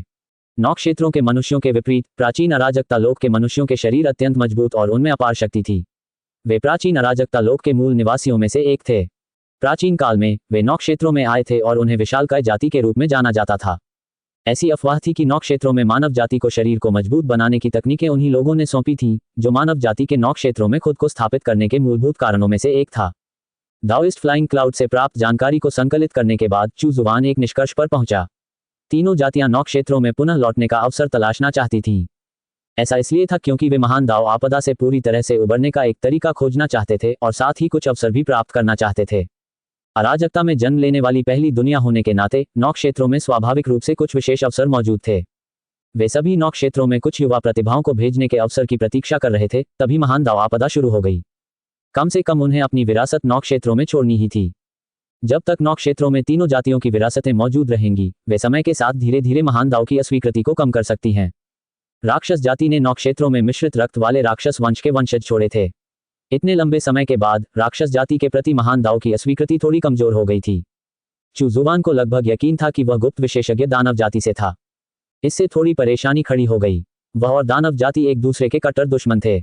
राक्षस जाति के जो मिश्रित रक्त वाले वंशज नौ क्षेत्रों में रह गए थे, वे सभी बौद्ध धर्म में परिवर्तित हो गए थे और राक्षस क्षेत्र अब बौद्ध क्षेत्र बन गया था। उसे अपनी ताकत बढ़ानी ही होगी, अन्यथा वह छिपे हुए विशेषज्ञ के प्रतिशोध का सामना नहीं कर पाएगा। मोतू और अन्य दानव जाति के साधक कमजोर नहीं थे। क्या वह उन्हें धोखे से मूल दानव जाति से युद्ध कराने का मौका ढूंढ सकता था? आप देख रहे हैं कल्टिवेशन मॉडल। अगर आपको हमारा कंटेंट पसंद आता है तो लाइक, शेयर और सब्सक्राइब जरूर करें। बहरहाल चू जुवान को लगा कि तीनों जातियों की तुलना में उसके पास महान दाओ को नियंत्रित करने का बेहतर मौका है। स्वर्गीय दाओ का मूल आधार स्वर्गीय दाओ ताबीज था, जो हमेशा महान दाओ से जुड़ा रहता था और मूल दाओ क्रिस्टल के माध्यम से महान दाओ की आभा से पोषित होता था। इसलिए स्वर्गीय दाओ के नियमों का पता लगने और उन्हें अस्वीकार किए जाने की संभावना बहुत कम थी। बेशक नौ क्षेत्रों में स्वर्ग और पृथ्वी के नियमों को प्रतिस्थापित करने के बाद सबसे कठिन काम स्वयं महान दाओ पर अधिकार प्राप्त करना होगा। चू जुवान सोचने लगा, शायद वह स्वर्गीय दाओ के नियमों को महान दाओ में मिला सकता था और इसे एक माध्यम के रूप में उपयोग करके इसे नियंत्रित कर सकता था। स्वर्गीय दाओ के नियमों को महान दाओ के साथ मिलाने का खतरा यह था कि इस बात की संभावना थी कि महान दाओ स्वर्गीय दाओ के नियमों पर हावी हो जाएगा, न कि इसके विपरीत। स्वर्गीय दाओ के नियम इतने मजबूत होने चाहिए थे। इस प्रकार चू जुवान को आगे की योजना बनाने के लिए एक सामान्य दिशा मिल गई। समय दिन ब दिन बीतता गया और देखते ही देखते आधा साल बीत गया। हालांकि नौ क्षेत्रों में फैले रक्तपाई राक्षसों का प्रकोप कुछ हद तक कम हो गया था, लेकिन इसका अंत बिल्कुल नहीं हुआ था। इसके अलावा राक्षसी क्षेत्र में वे भयावह जीव अभी भी आतंक मचा रहे थे। हालांकि हुतियान्या ने राक्षस जाति का नेतृत्व किया और मॉन्स्टर जोन के आधे हिस्से को वापस लेने में कामयाब रहा। इसी दिन रेन चांगहे वापस लौटे। प्रभु को नमस्कार। चू जुवान ने रेन चांगहे की ओर देखा। उसका भाग्य पहले ही बदल चुका था और उस अशुभ कलाकृति को नष्ट करने के कारण अब वह महान दाओ के भाग्य का भार अपने कंधों पर उठाने वाला व्यक्ति बन गया था। इसके अलावा रेन चांगहे दाओ स्तर तक पहुंचने से बस एक कदम दूर था। दरअसल चू जुवान ने रेन चांगहे को वापस आने के लिए कहा था ताकि वह उत्तरी क्षेत्र में दाओ क्षेत्र में प्रवेश करने वाला पहला व्यक्ति बन सके, जिससे स्वर्गीय दाओ के नियम और मजबूत होंगे और यहाँ साधना की ऊपरी सीमा बढ़ेगी। आपके पास पहले से ही सफलता हासिल करने का अवसर है। अगर आपको कुछ समझ नहीं आता है तो आप मुझसे पूछ सकते हैं, चू जुवान ने कहा। बहुत बहुत धन्यवाद गुरुजी। इसके बाद रेन चांगहे ने दाओ क्षेत्र में प्रवेश करने के बारे में अपने मन में उठ रहे प्रश्न पूछे। चू जुवान ने एक एक करके उनके सवालों के जवाब दिए और उन्हें स्वर्गीय मार्ग के कुछ महत्वपूर्ण सिद्धांतों की व्याख्या की। साधना के बारे में अपनी शंकाओं को दूर करने के बाद रेन चांगहे ने आदरपूर्वक कहा, गुरुजी, लौटते समय मुझे निर्जन प्राचीन क्षेत्र में एक अजीब चीज का सामना करना पड़ा। रेन चांगहे ने अपने सामने आई उत्परिवर्तित थंडरफिश और अजीबोगरीब भूरे काले रंग की गैस के बारे में विस्तार से बताया। चू जुवान हैरान रह गई। रेन चांगहे द्वारा नष्ट की गई वह अशुभ कलाकृति वास्तव में इसी से उत्पन्न हुई थी। इसके अलावा अजीबोगरीब भूरे काले रंग की गैस पहले से ही निर्जन प्राचीन क्षेत्र में फैल रही थी और यह मॉन्स्टर जोन में मौजूद भूरे काले रंग की गैस की तुलना में कहीं अधिक शक्तिशाली थी। यह विचित्र धूसर काली गैस महान दाओ आपदा से संबंधित है। इसे मत छुओ, ये तुम्हारे शरीर को दूषित कर सकती है और तुम्हें एक बुद्धिहीन भयावह प्राणी में परिवर्तित कर सकती है। महान दाओ आपदा आ रही है और अंततः विपत्ति आएगी। अच्छी तरह से साधना करो। केवल बलवान होकर ही तुम महान दाओ आपदा से बच सकते हो, चू जुवान ने समझाया। नौ क्षेत्रों में पाई जाने वाली धूसर काली गैस की उत्पत्ति महान दाओ पर स्थित उस रहस्यमय काली शक्ति से हुई थी। यहाँ तक कि दाओवादी फ्लाइंग क्लाउड जैसा एक खूंखार विशेषज्ञ भी इससे परहेज करेगा। उस समय जब धूसर काली गैस ने 9 क्षेत्रों को दूषित कर दिया था और उस भयावह जाति को जन्म दिया था, तब उस भयावह जाति का सफाया करने के लिए तीनों जातियों की संयुक्त शक्ति की आवश्यकता पड़ी थी। इसके अलावा इस लड़ाई में बलिदान भी हुए थे और दाओयुआन क्षेत्र के कई विशेषज्ञ शहीद हो गए थे। उस घटना के कारण ही तीनों जातियों ने महान दाओ आपदा को समाप्त करने का प्रयास किया था, जिसके परिणामस्वरूप उन्हें 9 क्षेत्रों से निष्कासित कर दिया गया था। यहाँ तक कि दाओवादी फ्लाइंग क्लाउड और प्राचीन अराजकता जगत के अन्य विशेषज्ञ भी उस युग की महान दाओ आपदा के पुनरावर्तन को लेकर चिंतित थे। ये सुनकर रेन चांगहे का दिल कांप उठा। अगर यह महान दाओ आपदा ऐसी थी जिसके बारे में उनके गुरु को भी संदेह था, तो स्थिति वाकई गंभीर थी। अगर उसे इस आपदा से बचना था तो उसे और मजबूत होना ही था। रेन चांगहे वहां ज्यादा देर नहीं रुके। उन्होंने धन्यवाद व्यक्त करने के बाद प्रस्थान किया और दाओ क्षेत्र में प्रवेश करने की तैयारी के लिए उत्तरी क्षेत्र में एकांत साधना करने के लिए जगह की तलाश करने लगे। 3 महीने बाद आपके दिव्य मार्ग नियमों ने अराजकता क्षेत्र के चौथे क्षेत्र पर अधिकार कर लिया है। आपकी साधना का स्तर उन्नत हो गया है। दाओ क्षेत्र का 27वां स्तर। सब कुछ सुचारू रूप से चल रहा था। एक बार जब रेन चांगहे ने सफलता प्राप्त कर ली तो मजबूत किए गए स्वर्गीय दाओ नियम स्वर्गीय दाओ ताबीज योजना की प्रगति को गति देंगे। चूजुवान उन तीनों जातियों द्वारा हासिल न किए जा सकने वाले काम को पूरा करने के लिए एक आदर्श योजना बनाने की कोशिश करता रहा। 3 महीने बाद उत्तरी क्षेत्र के ऊपर आकाश में प्रकाश की एक किरण दिखाई दी, जिससे सभी लोग सतर्क हो गए।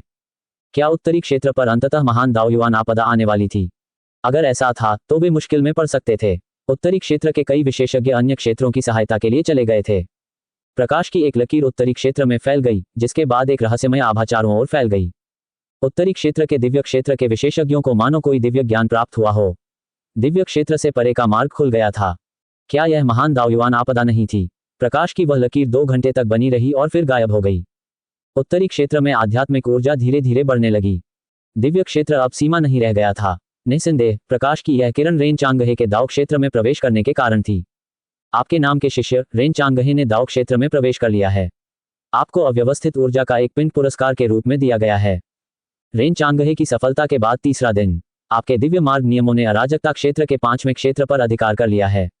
आपकी साधना का स्तर उन्नत हो गया है। कैस जोन का आधा हिस्सा स्वर्गीय दाओ नियमों में समाहित कर लिया गया था। दाओ क्षेत्र का 28वां स्तर। आधा महीना और बीत गया और रेन चांगहे की सफलता से संबंधित स्वर्गीय दाओ नियमों में सुधार का सिलसिला समाप्त हो गया। आपके दिव्य मार्ग नियमों ने पश्चिमी क्षेत्र के दक्षिणी भाग पर अपना अधिकार जमा लिया है। आपकी साधना का स्तर उन्नत हो गया है। दाओ क्षेत्र का 29वां स्तर। चूजुवान बेहद खुश थी। जब तक अधिक शक्तिशाली दाओ क्षेत्र के साधक आपदा में प्रवेश करते, चूजुवान का अनुमान था कि वह दाओयुआन क्षेत्र में पहुंच चुका होगा।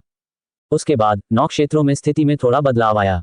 दानव बुद्ध ने बौद्ध वंश के विशेषज्ञों का नेतृत्व किया और बौद्ध क्षेत्र छोड़कर पश्चिमी क्षेत्र में प्रवेश किया ताकि डिंगयू और शियाओ लियांग की सहायता कर सकें। पश्चिमी क्षेत्र के रक्तपिपासु राक्षसों को मारना बहुत मुश्किल था और वे दिन ब दिन अधिक चालाक होते जा रहे थे। बौद्ध क्षेत्र के विशेषज्ञों के समर्थन से रक्त राक्षस जाति को संभवतः पीछे धकेल दिया जाएगा और उन्हें पश्चिमी क्षेत्र के उत्तरी क्षेत्र में छिपने के लिए मजबूर होना पड़ेगा। चूजुवान ये देखना चाहता था कि ऐसा होने पर छिपा हुआ विशेषज्ञ क्या करेगा।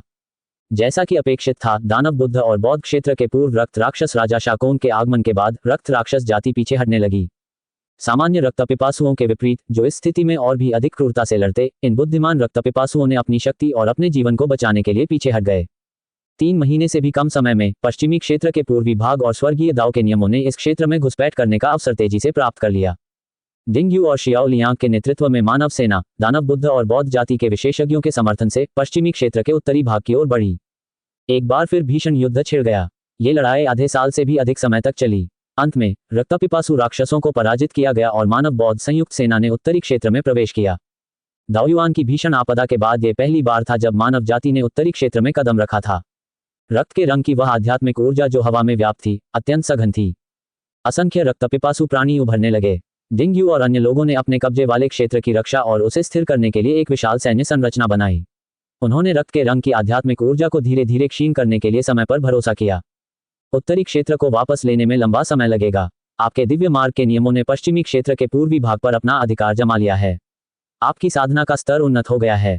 सहयोगी सेना उत्तरी क्षेत्र में प्रवेश कर चुकी थी, जिसका अर्थ था कि वे अंततः उस क्षेत्र में पहुंच गए थे जो छिपे हुए विशेषज्ञ के नियंत्रण में था।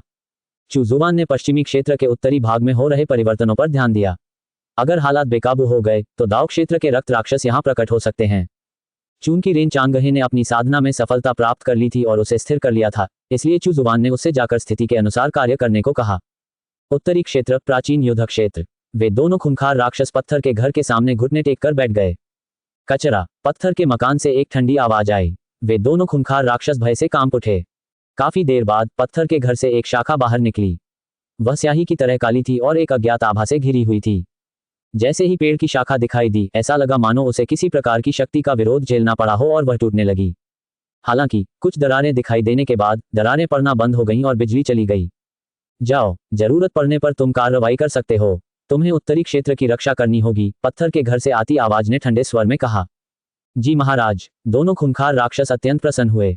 उन्होंने शाखा उठाए और चले गए। इस दिन पश्चिमी क्षेत्र के उत्तरी भाग में एक अप्रत्याशित घटना घटित हुई।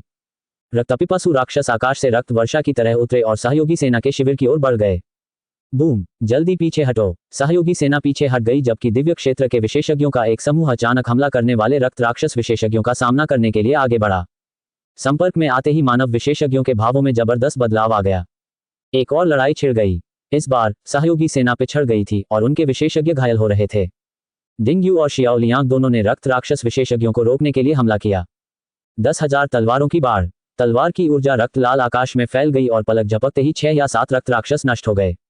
सदाबहार युद्ध। लंबा भला आकाश को भेदता हुआ निकला और अपने संपर्क में आने वाले हर रक्त पिपासु को नष्ट कर दिया। इसी क्षण डिंग यू और शियाओ लियांग ने अपनी ताकत का प्रदर्शन किया। शक्तिशाली स्वर्गीय ड्रैगन। दानव बुद्ध ने अपनी हथेलियां जोड़ लीं। उनके चारों ओर का बौद्ध प्रकाश एक मायावी अजगर में परिवर्तित हो गया। वे तीनों बेहद शक्तिशाली थे और वास्तव में उन्होंने रक्त राक्षस विशेषज्ञों के हमलों को रोक दिया था। रक्त दानव सेना के पीछे रक्त दानवों के दोनों नेताओं के चेहरे पर उदासी छाई हुई थी और वे डिंग यू और अन्य 2 लोगों को घूर रहे थे। अगर डिंग यू और शियाओ लियांग न होते तो पश्चिमी क्षेत्र अब तक गिर चुका होता, और अगर यह गंजा आदमी मदद के लिए न आता तो खून के प्यासे पूर्वी क्षेत्र को खोकर उत्तरी क्षेत्र में पीछे हट जाते। उनमें से एक ने अपने हाथ में पकड़ी हुई काली शाखा को जमीन में गाड़ दिया। झट से वह शाखा अंकुरित हो उठी और सैकड़ों मीटर ऊंचे एक विचित्र काले पेड़ में बदल गई। फिर शाखाएं आपस में एकत्रित होकर एक भयानक काले हाथ में बदल गईं, जो डिंग यू और अन्य लोगों की ओर बढ़ने लगा। खतरा। अचानक ही जीवन और मृत्यु का एक गंभीर संकट उत्पन्न हो गया। डिंग यू के चेहरे के भाव में जबरदस्त बदलाव आया। जल्दी पीछे हटो। वह तेजी से आगे बढ़ा ताकि शियाओ लियांग और दानव बुद्ध को भागने के लिए समय मिल सके। शियाओ लियांग और दानव बुद्ध ने मन ही मन कोसते हुए सोचा, क्यों न वे एक साथ भाग गए। वे वैसे भी लगभग एक ही गति से चल रहे थे, तो समय खरीदने की कोशिश क्यों करें। इस समय डिंग यू के शरीर से तलवार की ऊर्जा का विस्फोट हुआ। इस क्षण ऐसा लगा मानो उसका पूरा शरीर एक दिव्य तलवार में परिवर्तित हो गया हो। मैं सबसे बड़ा भाई हूं, इसलिए यह मेरी जिम्मेदारी है। शियाओ लियांग और दानव बुद्ध लगभग खून की उल्टी करने वाले थे। ऐसा नहीं था कि हमने उनकी हैसियत को नजरअंदाज किया हो, तो फिर वो इतना सख्त बनने की कोशिश क्यों कर रहा था। दोनों ने दांत पीसकर आगे बढ़ने का फैसला किया। उनमें से एक में लड़ने का जज्बा कूट कूट कर भरा था, जिससे उसके पीछे एक भयंकर योद्धा की भ्रामक छवि बन रही थी। उनमें से एक के शरीर पर एक विशालकाय अजगर लिपटा हुआ था और वह बौद्ध प्रकाश से ढका हुआ था। उस काले हाथ की शक्ति दिव्य स्तर से भी कहीं अधिक थी। उसके पास आने से पहले ही डिंग यू को ऐसा महसूस हुआ जैसे उसका दम घुट रहा हो। मैं डिंग यू, मेरे दिल में किसी स्त्री का वास नहीं है। मैं अपनी तलवार से देवता को मार सकता हूं। मार डालो। आप देख रहे हैं कल्टिवेशन मॉडल। अगर आपको हमारा कंटेंट पसंद आता है तो लाइक, शेयर और सब्सक्राइब जरूर करें। उसकी तलवार की ऊर्जा आकाश में काले हाथ की ओर तेजी से बढ़ी। बूम, तलवार की ऊर्जा टुकड़े टुकड़े हो गई। डिंग यू ने खून थूका और उसके हाथ में मौजूद दिव्य तलवार टूट गई। मारना। उसने दोबारा हमला किया, इस बार और भी अधिक ताकत से। हालांकि उनका हमला फिर भी उस काले हाथ को रोकने में असमर्थ रहा। बूम, शियाओ लियांग ने अपने भाले से प्रहार किया। दानव बुद्ध के शक्तिशाली दिव्य अजगर ने काले हाथ पर आक्रमण किया। हालांकि उस काले हाथ ने दोनों हमलों को नाकाम कर दिया। दोनों घायल होकर पीछे की ओर गिर पड़े। डिंग यू दहाड़ा। भले ही उसके पूरे शरीर पर घाव थे और उसकी दिव्य आत्मा कांप रही थी, फिर भी वह पीछे नहीं हटा। सर्वोच्च तलवार का मार्ग। बूम, डिंग यू के पूरे शरीर में शक्ति का विस्फोट हुआ। एक विशाल तलवार की ऊर्जा प्रकट हुई जो आकाश को चीर कर रख देने और स्वर्ग को चकनाचूर कर देने में सक्षम प्रतीत होती थी। शियाओ लियांग और दानव बुद्ध ने खून की उल्टी करना बंद कर दिया और मन ही मन कोसने लगे। क्या डिंग यू पागल हो गई थी? डिंग यू अपने शरीर को ही तलवार की तरह इस्तेमाल कर रहा था। अगर उसका हमला विफल हो जाता तो उसकी मृत्यु हो जाती। जियाओ लियांग ने मुड़कर लियू पियाओ पियाओ की ओर देखा। उसने अपने दांत भींचे और उसकी आंखों में दृढ़ निश्चय झलक रहा था। चू जुबान के शिष्यों में डिंग यू और जियाओ लियांग युद्ध प्रतिभा और विशुद्ध युद्ध शक्ति के मामले में सबसे मजबूत थे। डिंग यू ने अपने शरीर को तलवार में बदल दिया था, तो वह डिंग यू से कैसे हार सकता था। उसकी लड़ने की भावना उग्र हो गई और अचानक आकाश में एक लंबा भाला प्रकट हो गया। उसकी अथक युद्ध भावना ने आकाश को कंपा दिया और यहां तक कि रक्त के रंग की आध्यात्मिक ऊर्जा भी बुझ गई। दानव बुद्ध अवाक रह गए। क्या उनके दोनों साथी शिष्य पागल थे? दुर्भाग्यवश वह उनका अनुसरण नहीं कर सका। उन्होंने बौद्ध धर्म का पालन किया, इसलिए उनका मार्ग अलग था। फिर भी उन्होंने अपने शक्तिशाली दिव्य ड्रैगन को पुनः संगठित किया और आक्रमण किया। तलवार और भाला काले हाथ पर जा गिरे। काला हाथ रुका और फिर धीरे धीरे नीचे की ओर दबाव डाला। दानव बुद्ध का शक्तिशाली स्वर्गीय ड्रैगन चूर चूर होकर पीछे हट गया। अचानक दुनिया में सन्नाटा छा गया। अनंत तलवार की शक्ति नीचे उतरी। यह न तो तीखी थी और न ही जानलेवा, बल्कि हवा के झोंके की तरह कोमल थी। हालांकि जिस तलवार में डिंग यू ने रूपांतरित किया था उसने काले हाथ को भेद दिया। धीरे धीरे तलवार की नोक हाथ के पिछले हिस्से से बाहर निकली और आगे की ओर बढ़ती गई। अचानक ही घास का हर तिनका, हर पेड़, आध्यात्मिक ऊर्जा का हर अंश लड़ने की भावना से भर उठा हुआ प्रतीत हुआ। खून बह रहा और पीछे हट रहा दानव बुद्धा इस समय अपने खून में उबाल महसूस कर रहा था। वह फिर से लड़ने के लिए तैयार महसूस कर रहा था। बौद्ध प्रकाश का विस्फोट हुआ और उनमें अदम्य संघर्ष की भावना भर गई। दुर्भाग्यवश वे उतने बलवान नहीं थे, इसलिए हर बार आक्रमण करने पर उन्हें पीछे धकेल दिया जाता था। भाले की नोक ने काले हाथ को भी भेद दिया और हठपूर्वक आगे बढ़ती रही। फिर तलवार और भाला काले हाथ से निकलकर आकाश में उड़ गए और दाव आभा से भर उठे। बूम! काला हाथ फट गया। दोनों खूंखार राक्षस अचंभित रह गए। वे यूं ही कैसे घुस आए? इन प्रतिभाशाली लोगों को मरना ही था। आपके शिष्य डिंग यू ने विपरीत परिस्थितियों का सामना करते हुए प्रगति की है। उनका भाग्य बदल गया है और वे दाव लोक में प्रवेश कर चुके हैं। आपको अव्यवस्थित ऊर्जा का एक पिंड पुरस्कार के रूप में प्राप्त हुआ है। आपके शिष्य शियाओ लियांग ने विपरीत परिस्थितियों का सामना करते हुए प्रगति की है। उनका भाग्य बदल गया है और वे दाव लोक में प्रवेश कर चुके हैं। आपको अव्यवस्थित ऊर्जा का एक पिंड पुरस्कार के रूप में प्राप्त हुआ है। डिंग यू और शियाओ लियांग ने इस संकट का फायदा उठाकर दाव क्षेत्र में प्रवेश कर लिया था। ये वीनस नकली दांतों से 300 गुना बेहतर है और कीमत बहुत सस्ती है। 79 साल की उम्र में भी मर्दाना ताकत 10 गुना कैसे बढ़ाएं? चाहे वह डिंग यू हो या शियाओ लियांग, दोनों ही युद्ध कौशल में निपुण थे और अपनी युद्ध क्षमता के लिए प्रसिद्ध थे, इसलिए यह आश्चर्य की बात नहीं थी कि वे युद्ध के दौरान सफलता हासिल कर लेंगे। उस काले हाथ को देखकर चू जुवान का चेहरा थोड़ा और गंभीर हो गया। जैसा कि उम्मीद थी, छिपा हुआ विशेषज्ञ प्राचीन दानव जाति से था। फिर भी उन्हें यह नहीं पता था कि दूसरे पक्ष ने 9 क्षेत्रों के मामलों में किस प्रकार हस्तक्षेप किया था। दाव क्षेत्र के 2 शक्तिशाली रक्त राक्षस डिंग यू और शियाओ लियांग की ओर दौड़े। इसके अलावा वे मध्य क्षेत्र के दाव क्षेत्र के रक्त राक्षसों से कहीं अधिक शक्तिशाली थे। जब उन्होंने हमला किया तो एक शक्तिशाली ताकत ने अपना प्रभाव दिखाया। दरअसल उन्होंने एक शक्तिशाली गुप्त कौशल विकसित कर लिया था। बूम! काला हाथ फिर से प्रकट हुआ, इस बार और भी अधिक शक्तिशाली। डिंग यू और शियाओ लियांग ने स्वयं को प्रकट किया। यद्यपि उन्होंने अभी अभी सफलता प्राप्त की थी, फिर भी उनकी साधना की नींव स्थिर थी। अचानक हवा में से एक तलवार प्रकट हुई और खून के प्यासे राक्षस की ओर वार किया। लंबा भाला आकाश को चीरता हुआ दूसरे रक्तपाई की ओर बढ़ा। धीमी गति से फैलने वाली लताओं की शक्ति भी फैल गई, जिससे काले हाथ की गति थोड़ी धीमी हो गई। श्वा! अचानक काले और सफेद रंग की 2 प्रकाश किरणें प्रकट हुईं। जीवन और मृत्यु बारी बारी से घटित होने लगे और यिन और यांग की शक्ति ने काले हाथ को रोकने के लिए अपना प्रभाव फैलाया। रेन चांगहे ने अपनी चाल चली। हालांकि काला हाथ और भी शक्तिशाली होता चला गया। राक्षसी शक्ति का विस्फोट हुआ, जिसने महान दाव को अस्वीकार करने की प्रेरणा दी। चू जुबान की आवाज उनके कानों में गूंज उठी। पीछे हटो! उन दोनों के पीछे वाला व्यक्ति 9 क्षेत्रों में नहीं है। उन तीनों ने खून के प्यासे राक्षसों के साथ एक और दौर की लड़ाई लड़ी और फिर पीछे हट गए, जिससे वे पश्चिमी क्षेत्र के उत्तरी भाग को छोड़कर चले गए। पश्चिमी क्षेत्र के उत्तरी भाग की सीमा पर एक विशाल काला वृक्ष उगाया। उसकी काली शाखाओं ने आकाश को ढक लिया और उत्तरी भाग को अलग कर दिया। वह काला वृक्ष 6ठे या 7वें स्तर के दाव क्षेत्र के साधक के समान था। ये प्राचीन दानव जाति से घनिष्ठ रूप से संबंधित था, इसलिए यदि यह अत्यधिक शक्ति का प्रयोग करता तो इसे महान दाव द्वारा अस्वीकार कर दिया जाता। अभी भी चू जुबान पेड़ पर दरारें देख सकता था। डिंग यू और शियाओ लियांग ने मानव सेना का नेतृत्व किया और पीछे हट गए। उन्होंने उत्तरी क्षेत्र पर अपना हमला जारी नहीं रखा। दानव बुद्ध बौद्ध वंश के विशेषज्ञों को वापस बौद्ध क्षेत्र में ले गए। वे दाव लोक में प्रवेश करने वाले थे। चू जुबान ने उस गुप्त विशेषज्ञ की ताक झांक से बचने के लिए पश्चिमी क्षेत्र के अन्य 4 क्षेत्रों के स्वर्गीय दाव नियमों को नियंत्रित किया। हालांकि वह गुप्त विशेषज्ञ सीधे 9 क्षेत्रों में प्रवेश नहीं कर सकता था, लेकिन जिस तरह से वह रक्त राक्षसों को नियंत्रित कर सकता था और काले पेड़ को ला सकता था, उससे पता चलता है कि उसके पास कई तरकीबें थीं। वह संभवतः दाववादी उड़ते बादल के समान स्तर का अस्तित्व था। काले पेड़ की बात करते हुए चू जुबान के विचार आत्मा भक्षण फूल की ओर चले गए। यह विशेष पौधा मानो किसी भी चीज को भक्षण करने में सक्षम प्रतीत होता था। चू जुबान ने स्पिरिट डिवोरिंग फ्लावर को बाहर निकाला। उत्तरी क्षेत्र में कोई रक्त राक्षस नहीं थे, इसलिए चू जुबान को यकीन नहीं था कि क्या वह रक्त के रंग की आध्यात्मिक ऊर्जा को खाना पसंद करता है। अगर ऐसा हुआ तो ये रक्त राक्षस आपदा को समाप्त करने में एक प्रमुख भूमिका निभाएगा और वह इसे मध्य क्षेत्र में हेयू और अन्य लोगों की सहायता के लिए भेज सकेगा। अगर यह भूरे काले रंग की गैस को भी निगल सके तो यह और भी आश्चर्यजनक होगा। यदि आत्मा भक्षण करने वाला फूल उसे भी भक्षण कर सकता है तो क्या वह और अधिक शक्तिशाली होने पर महान दाव की आभा को भी भक्षण कर पाएगा? उत्तरी क्षेत्र में कोई रक्तपिपासु प्राणी नहीं है, इसलिए पूर्वी क्षेत्र या दक्षिणी क्षेत्र में जाकर किन यंग या शियांग शिंग की खोज करें। यदि आप रक्तमय आध्यात्मिक ऊर्जा को ग्रहण कर सकते हैं तो यही आपके लिए अवसर होगा। आत्मा भक्षण करने वाला फूल अभी अभी दिव्य क्षेत्र तक पहुंचा था। स्वर्गीय आत्मा बिल्ली और आकाश को हिला देने वाला सुनहरा रोक दोनों ही दाव स्तर तक पहुंच चुके थे। उन दोनों के बीच काफी अंतर था। शायद यही उसके लिए बराबरी करने का अवसर होगा। आत्मा भक्षण करने वाले फूल की सुंदर पंखुड़ियां झिलमिला उठी। उसे ठीक से पता नहीं था कि रक्तपिपासु जीव क्या थे। आखिरकार उसने उन्हें कभी देखा या खाया नहीं था। खून के रंग की यह आध्यात्मिक ऊर्जा असुर प्राचीन भूमि में स्थित रक्त कुंडों का उन्नत रूप है। ये रक्त राक्षसों नामक जीवों को जन्म देती है। खून के रंग की यह आध्यात्मिक ऊर्जा रक्त कुंडों की तुलना में 10 गुना अधिक सघन है, चू जुबान ने समझाया। आत्मा भक्षण करने वाले फूल के सभी फूल खिल उठे। वे बेहद खूबसूरत और रंगीन थे। उनके लगातार झिलमिलाने से सरसराहट की आवाज आ रही थी। वह बहुत उत्साहित और खुश था। ऐसा प्रतीत होता था कि यह वास्तव में रक्त के रंग की आध्यात्मिक ऊर्जा को निगल सकता है और शायद इसे स्वादिष्ट भी पाता हो। अगर ऐसा है तो जाओ।